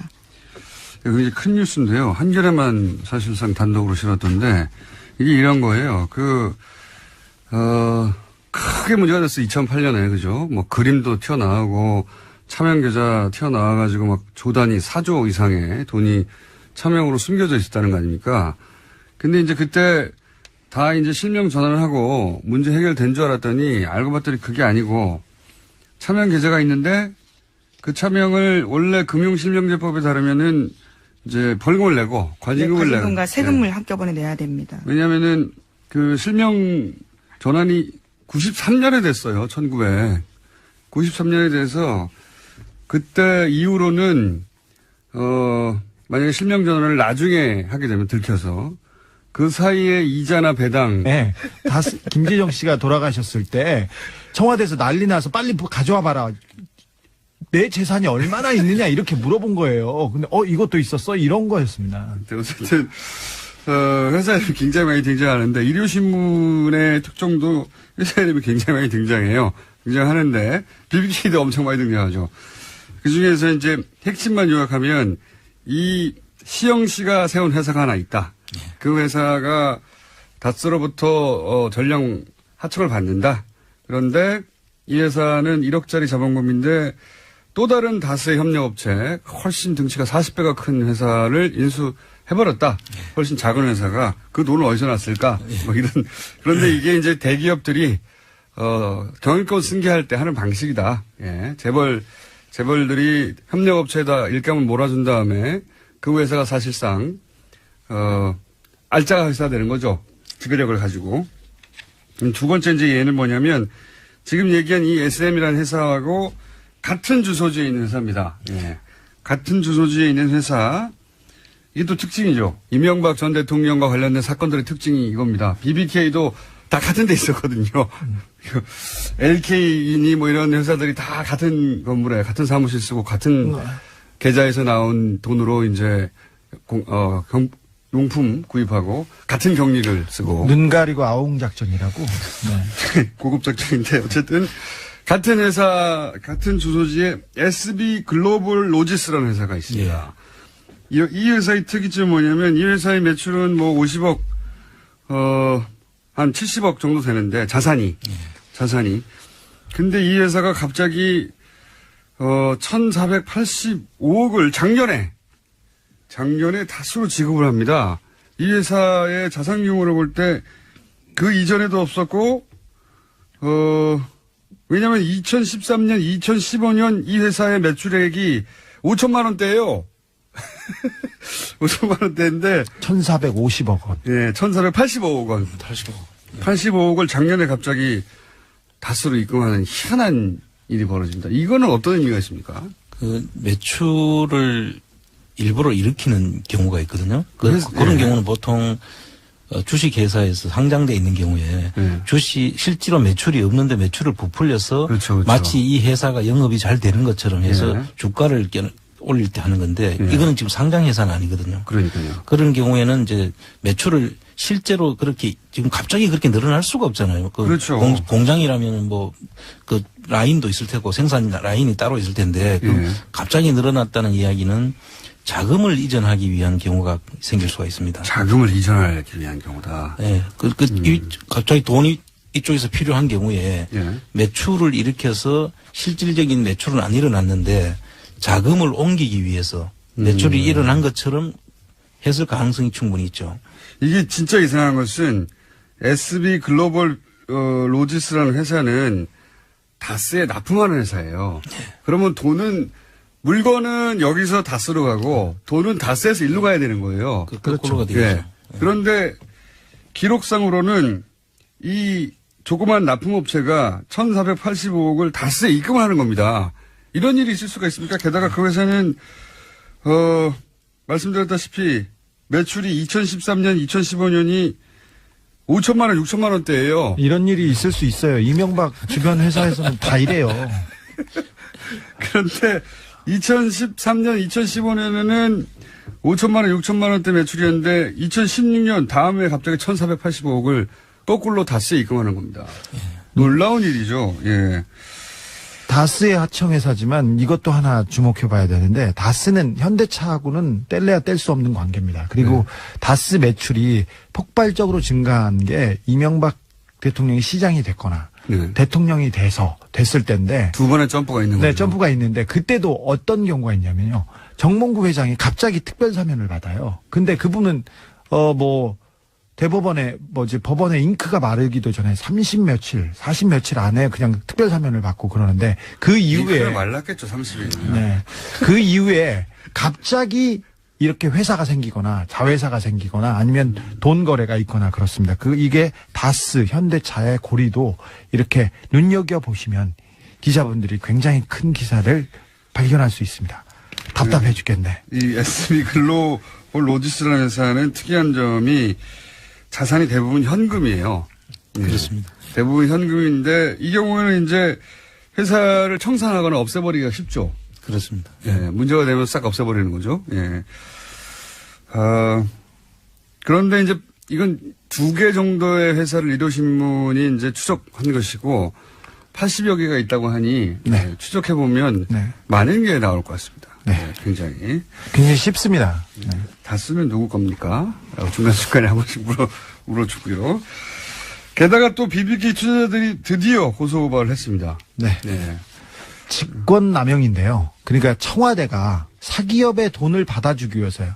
피해자들의 돈인데 그 다스의 돈을 받아주기 위해서 청와대와 그 정부가 움직였다는 게 문서에 지난 한 달, 두 달 전에 계속 공개했던 문서의 이야기죠. 네, 고소장의 그 핵심이기도 합니다. 근데 재밌는 것이 김재수 LA 총영사 그분은 지금 입을 닫고 좀 도망 다니고 있어요. 기자들의 도망 다니고 있는데 청와대에서 근무했던 그 양 안무개 씨가 지금도 현재 공무원 상태예요. 그리고 그분은 저한테도 그랬고 저한테도 그랬지 않습니까? 저는 문서는 그러니까 민정이 있었던. 네네. 다스 담당자가 아니고 BBK 담당자였습니다. 그분이 했지 않습니까? 그분이 자기가 이 서류를 만들고 다스를 위해서 활동을 했다는 것을 고백했어요, 이미. 겁니까는 쌍기역이 아닙니다. 네. 그냥, 누구 겁니까?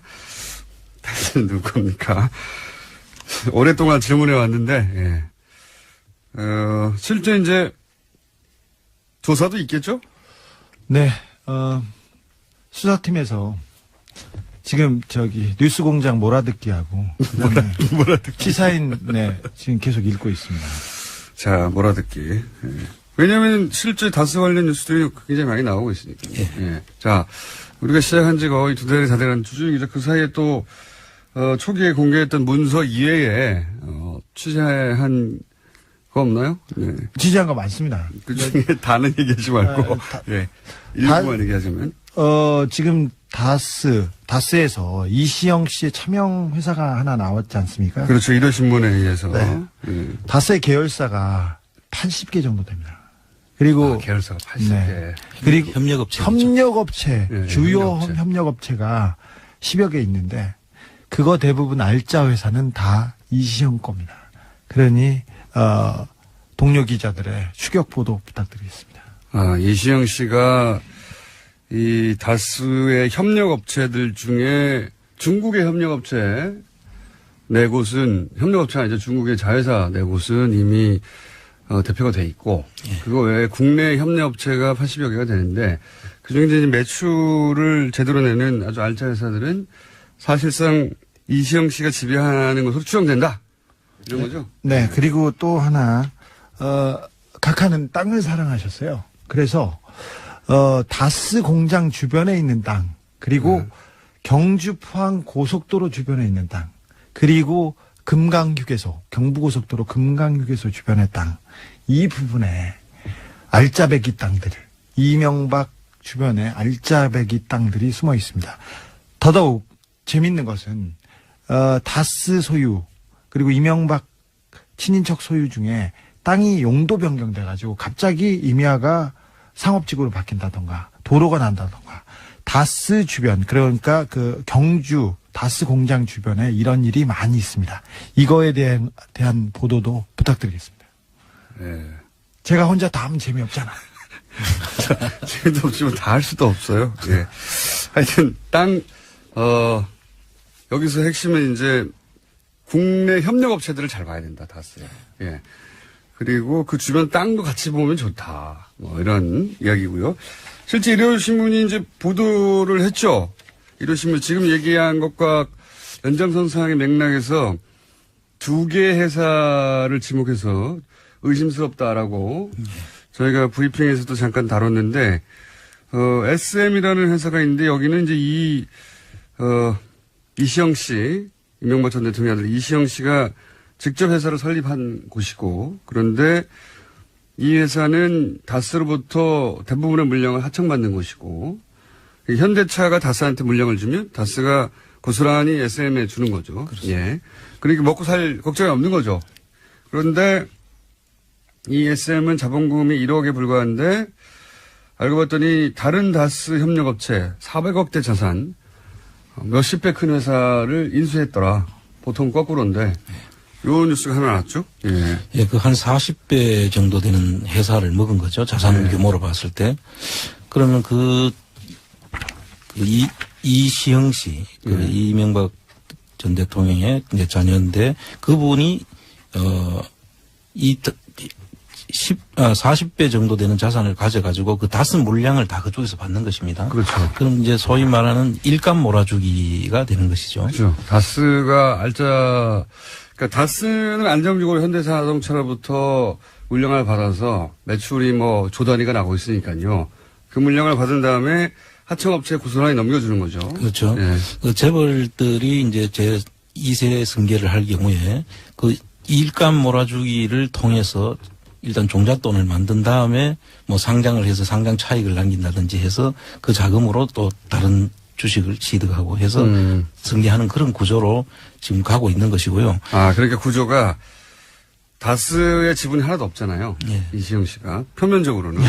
그러니까, 계열사를 일단 지배한 다음에 계열사를 이렇게 인수합병식으로 이제 키우고 그래서 그 계열사로 거꾸로 지분을 인수해서 사실상 전체를 지배한다. 이런 방식으로 다른 재벌도 합니까? 그 대부분의 재벌 승계가 그런 식으로 많이 이루어지죠. 현대차가 똑같은 방식입니다. 아, 그렇군요. 들킨 것 같은데, 이거. 네. 그리고 저 작년 12월 달부터 이제 예. 그 중국 법인들 그 전부 다 그 법정 대표를 바꿨지 않습니까? 예. 그 내용을 중국 등기부등본을 보니까 예. 대부분 넘길 수 있는 건 다 넘겼더라고요. 그러니까 안 그러면 그 다른 사람 대표로 되어 있는 것은 중국인들로 보이는 예. 그러니까 아마 합작회사 형태로 그래서 설립이 돼서 마음대로 할 수 없는 거를 제외한 거는 다 넘기는 것 같아요. 네. 저희가 다스와 BBK 그리고 또 이명박 대통령 관련된 그 계속 보도를 이어갔지 않습니까? 예. 그 이후에 싱가포르에서 괴 자금이 중국으로 자꾸 움직여서 미국 정보 당국에서 쳐다보고 있었습니다. 제가 괴 자금이요? 네, 네. 미국에 계속 취재한 내용이 그 부분이었습니다. 네, 그 내용도 조만간 나오죠. 그렇습니다. 네, 아주 재밌는 내용이 나옵니다, 여기서. 아우, 재밌어.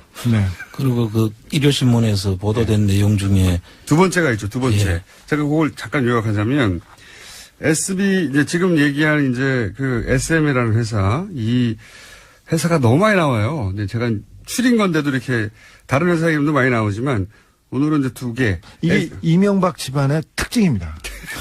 회사를 자꾸 만들어가지고 자기도 몰라요, 자기도. 그래서 지난번에 이와 관련된 소식도 계속 전해드리고 있습니다. 2009년 8월 달에 김대중 전 대통령이 서거한 직후에 어버이연합 회원들이 그 앞에서 부관참시 퍼포먼스를 벌인 적이 있습니다. 그 배후에 이명박 정부 시절 국가정보원이 있다라는 구체적인 정보가 나와서요. 검찰이 본격 수사에 나섰습니다. 이건 정말 전직 대통령이었단 말이죠. 전직 대통령이 고인이 돼서 장례식을 하는데, 예, 현직 대통령의 직속 기관인 국가정보원이 나서가지고, 예, 부관 참시하는 퍼포먼스를 벌이라고 했던 거 아닙니까? 이건 정말. 예, 국가정보원 A씨의 진술에서 나온 이야기입니다. 또 관련된 문건들도 있다라고 하고요. 그때 한 게 이제 대통령 묘를 파헤치는 퍼포먼스를 한 거거든요. 당시에 그 어버이연합 회원들이 와가지고 예, 가묘를 만들어가지고 그걸 부관참시라고 하죠. 예, 부관참시 퍼포먼스를 한 것이고 그래서 참배온 시민들을 때리기도 했죠. 네, 욕설도 하고 폭행도 하고 거기다가 곡괭이 들고 와서 퍼포먼스를 펼쳤다라는 겁니다. 그게 다 국정원이 시켰다라는 의혹이 있는 건데요. 지금 추선희 어버이연합 사무총장은 관련된 혐의를 부인하고 있습니다. 뭐 본인은 부인하겠지만 문건이 나와버렸는데 어떡해요. 예. 네, 게다가 또 국정원 요원 같은 경우에도 관련된 사실을 진술했다라고 합니다. 참 대단합니다. 이걸 후리자식이라고 하는데 전문 용어는 아닌데 대단합니다. 정말. 자, 그 퍼포먼스 역시 우리가 생각해서 우리가 지금 기억을 떠올려보면 야, 이거 너무한 거 아니야? 라고 했던 보수단체의 시위들, 예. 그 시위들 대부분은 사실은 국정원하고 관련이 있었다는 겁니다. 예. 이것만, 이 정도 퍼포먼스 때인데 이것만 했겠습니까? 자, 다음 수는요. 네, 지난주 금요일에 박근혜 전 대통령에 대한 추가 구속영장이 발부됐습니다. 증거인멸에 염려가 있어서 구속의 사유와 필요성, 상당성이 인정된다라는 겁니다. 그렇기 때문에 최대 박 전 대통령의 구속기간은요, 내년 4월 16일까지 연장됩니다. 이거 뭐 너무 당연하게 발부될 거라고 생각해서 저희가 다루지도 않았습니다. 네, 발부됐습니다. 자, 다음 순요. 네, 바른정당과의 보수통합을 추진하고 있는 자유한국당이 이번 주에 윤리위원회를 열어서 박 전 대통령에 대한 징계를 논의한다고 합니다. 혁신위원회에 공고한 대로 탈당 권유를 결정할 가능성이 큰데요. 이번 달 말쯤 자동으로 제명될 가능성이 크다고 합니다. 핵심은 이거죠, 이제. 예. 이건 결국 전부 다 바른정당하고 통합하려고 하는 건데, 바른정당 내에 이제 자강파들은 안 가려고 하는 거니까, 자강하려고 하는 거니까, 이렇게 탈당하는 사람들의 숫자가 12명이 되느냐 아니냐가 굉장히 중요한 관건이에요. 12명이 넘어서면, 자유한국당이 단독으로 국회 선진화법에 따라서, 모든 법안을 저지할 수가 있습니다. 그래서 12명, 12책의 배가 모자란 상태거든요.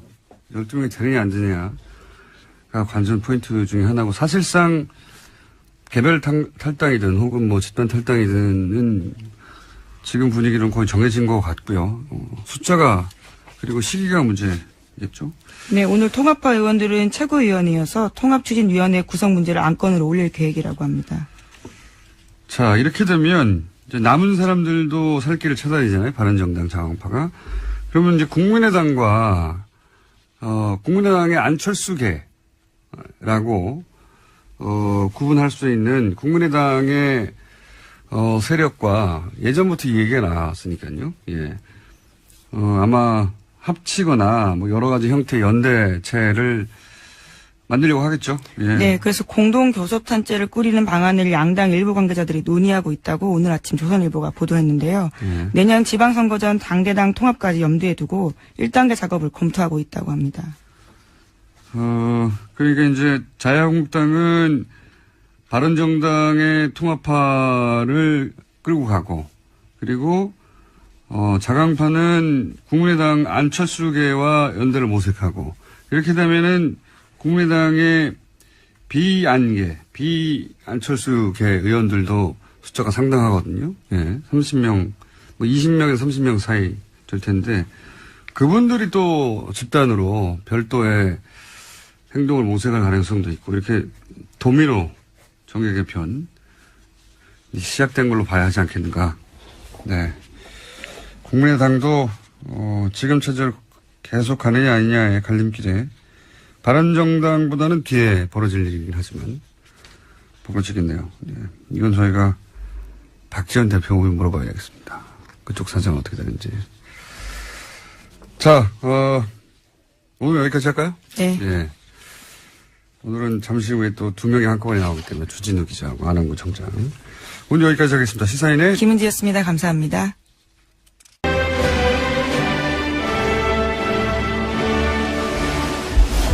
자, 주진우 기자, 안원구 청장님 나오셨습니다. 안녕하십니까? 안녕하십니까? 안녕하십니까? 네. 지금 검색어 1위가 닿습니다. 네. 저희가 거의 2달여간, 예, 이 다스 얘기를 해왔는데 드디어 이제 검색어에 막 올라오고. 드디어 네. 뉴스가 나오기 시작했습니다. 예. 다른 미디어들도 이 다스 관련 소식들을 다루고 있습니다. 그리고 이제, 웬만한 기사의 댓글을 보면 다스는 누구 거냐고 자꾸 다들 묻고 있습니다. 다 알고, 알겠습니다. 하고 이제 그 기사와 관련된 댓글을 달고, 그런데 다스는 누구 거냐고, 예. 뭡니까. 용어가 통일이 안 됐어요. 예. 누구 걸까요? 또, 누구 것인지요? 것입니까? 누구 건가? 예. 오늘 통일하는 게 좋겠습니다. 다스는 누구 겁니까? 로, 예. 통일을 제안하는 바입니다. 다스는 여기서 누구의 99%까지 가져갑니다. 99%. 그게 이자 배당 다 뺏어가는 거죠. 그리고 이제 그때 그 가액의 절반 가까이 과징금으로. 그러면 4조면 2조가 될 수도 있는 거예요, 세금이. 2조가 될 수도 있는데 이거 하나도 안 냈다는 거죠. 네, 하나도 안 내고요. 고스란히 다 이건희 회장이 가져갔다라는 겁니다. 이거 어떻게 가져갔냐면 그 김은지 기자나 전화 들키면 실명 전화를 해야 되잖아요. 여기서는 그렇게 안 하고 차명이 있는 그대로를 해지해버린 겁니다. 그냥 해지하고 해지했으니까 돈을 찾을 거 아닙니까? 돈을 찾아가지고 이건희 회장 통장에 입금하거나 혹은 차명 상태에서 그냥 이체를 한 거예요. 예, 다른 사람이 자기 돈을 자기 계좌에 넣은 거잖아요. 근데 자기 돈이라는 게 들켰으니까 과징금 내야 되는데 차명 상태에서 그냥 이체를 한 겁니다. 그래서 한 푼도 추징되지 않았다. 그러니까 당시에 금융당국이 차명계좌는 비실명 자산이 아니기 때문에 금융실명제에 따른 실명제한 대상이 아니다라는 아주 독특한 논리를 가져다 대면서 일종의 봐준 거죠. 아주 말도 안 되는 크게요. 소리죠. 말도 안 되는 소리. 우리가 이렇게 해봐요. 우선 이만큼이 없습니다. 아니, 이거보다 적은 액수를 하더라도 우리가 이 차명으로 있다가 들켜봐요. 그렇게 봐주나. 이건 삼성만 가능한 거고요. 추징하면 됩니다. 이제 알았으니까. 세금 많이 늘어나겠네요. 자, 이거 지켜봐야 할 뉴스입니다. 앞으로 어떻게 풀리나. 네, 국감발 자료로 나온 거라서요. 금융감독원이 낸 자료 그 자체입니다. 굉장히 큰 액수입니다. 예. 삼성이니까 가능했던 거고요. 그게 뭐 100억, 200억도 아니고 4조인데. 자, 앞으로 이 세금은 어떻게 되나 우리가 계속 지켜보도록 하고요. 다음 뉴스는요. 네, 또 다스 관련된 뉴스도 있습니다. 이명박 전 대통령의 아들인 이시영 씨가 2015년 다스 협력업체를 직접 설립했다라는 일요신문 보도입니다. 국내에서 이 씨가 임원으로 등기된 회사가 드러난 것은 이번이 처음인데요. 또 이 씨가 세운 회사 같은 주소지에 쓰인 중소업체가 정체불명의 자금 1,400억 가까이를 다스에 입금한 정황도 있다고 합니다. 일요신문이 특종을 했네요. 예, 다스와 관련해서 뉴스공장에서 특종하고요. 시사인이 제일 먼저 했습니다. 네, 주진희 기자 여기 먼저 나왔기 때문에 뉴스공장이 먼저 했고, 그리고 JTBC, 예, 중국에 있는 다스 협력업체들의 사장이 이시영 씨, 네 군데 알짜 이런 단독이 나왔는데 이것도 굉장히 큰 단독이네요. 일요신문에서 복잡해 보이는데 사실은 간단한 내용입니다. 뭐냐면 이명박 전 대통령의 아들 이시영 씨가 본인이 직접 회사 설립을 한 게 드러났다 처음으로. 예, 국내에서요. 예, 그런데 그 회사는 다스로부터 하청을 받는 회사인데, 또 알짜 회사라는 얘기죠. 근데 여기는 자본금 1억인데, 다스의 또 다른 협력업체 400억 자산이 있는 회사를 인수했다. 거꾸로 돼야 되는데, 예. 굉장히 신기하죠? 예. 회사는 훨씬 작은데, 예. 이시영 씨가 가지고 있는 임원으로 등재된 회사에서 또 다른 다스 훨씬 큰 회사를 인수해버렸다. 이게 하나의 덩어리고요. 또 하나의 덩어리는 그 회사, 지금 이야기한 SM이라는 회사하고 같은 주소지에 있는 회사가 하나 있는데 그 회사에서 정체불명이 아주 큰 돈이 네, 생겼다는 거죠. 1,400억대 돈이 다스로 입금이 됐다. 그런데 이 주소지를 같이 쓰는 그 SB 글로벌 로지스라고 하는 회사는 그 정도 돈이 있을 수가 없는 자산이 70억짜리 회사다. 네, 유령회사로 의심된다라는 거죠. 예. 뭔가 바쁘고 복잡하게 돈이 왔다 갔다 하나 봅니다, 거기서. 예. 이걸 이제 뭐 전문가들, 얘기로는 꼭 이 경우가 그 경우다 단정할 수 없으나, 예. 재벌이 경영권을 승계할 경우에 직접 그 눈에 드러나는 회사로 승계하지 않고 이렇게 그 회사가 재하청 주는 회사를 통해서 쿠션으로 승계하는 경우가 있다. 뭐 그런 얘기들도 있고요. 예, 다스와 관련된 뉴스들이 조금씩 그동안에는 없었던 전혀 다른 종류의 특종들이 나오고 있습니다. 저희도 계속해서 추적해 가겠습니다. 자, 다음 뉴스는요. 네, 또 BBK 사건의 투자 피해자들이 이명박 전 대통령과 김재수 전 LA 총영사를 형사고발했습니다. 혐의는 직권남용인데요. 이명박 전 대통령과 김 전 영사가 2011년 김경준 씨를 압박해서 투자 피해자들이 받아야 할 돈을 받지 못했다라는 주장입니다. 그렇군요. 여기도 또 관련 뉴스네요. 예. 저희 뉴스공장에서 한 달 반 전부터 이 140억을 돌려받기 위해서 청와대 민정 라인과 LA 총영사였던 김세수 씨가 이 일개 사기업 다스가 140억을 돌려받기 위해서 동원됐다. 공권력이. 이명박 정부 시절에 이런 특종을 계속 보도해 왔는데 이제 그 뉴스를 이분들이 들었겠죠. 예. 이제 실소유자 논란을 들면서요. 이번에 이렇게 고발을 하게 된 겁니다. 그러니까요. 이명박 전 대통령과 LA 촌영사였던 김재수 씨가 원래는 피해자들, 옵셔널 벤처스의 피해자들이 받아야 할 돈을 다스가 가져갔다. 이건 직권남용이다라고 고발을 했고, 여기서 중요한 건 서울중앙지검이 다음 주 초에 수사 부서를 배당할 방침이라고 하는 사건이 다시 수면 위로 올라올 수 있겠네요. 140억만 없었어도 다시 수면 위로 올라오지 않았을 텐데, 예. 끝없는 욕심이 다행이죠, 뭐, 저희 입장에서는. 끝없는 욕심이. 다음 뉴스는요? 네,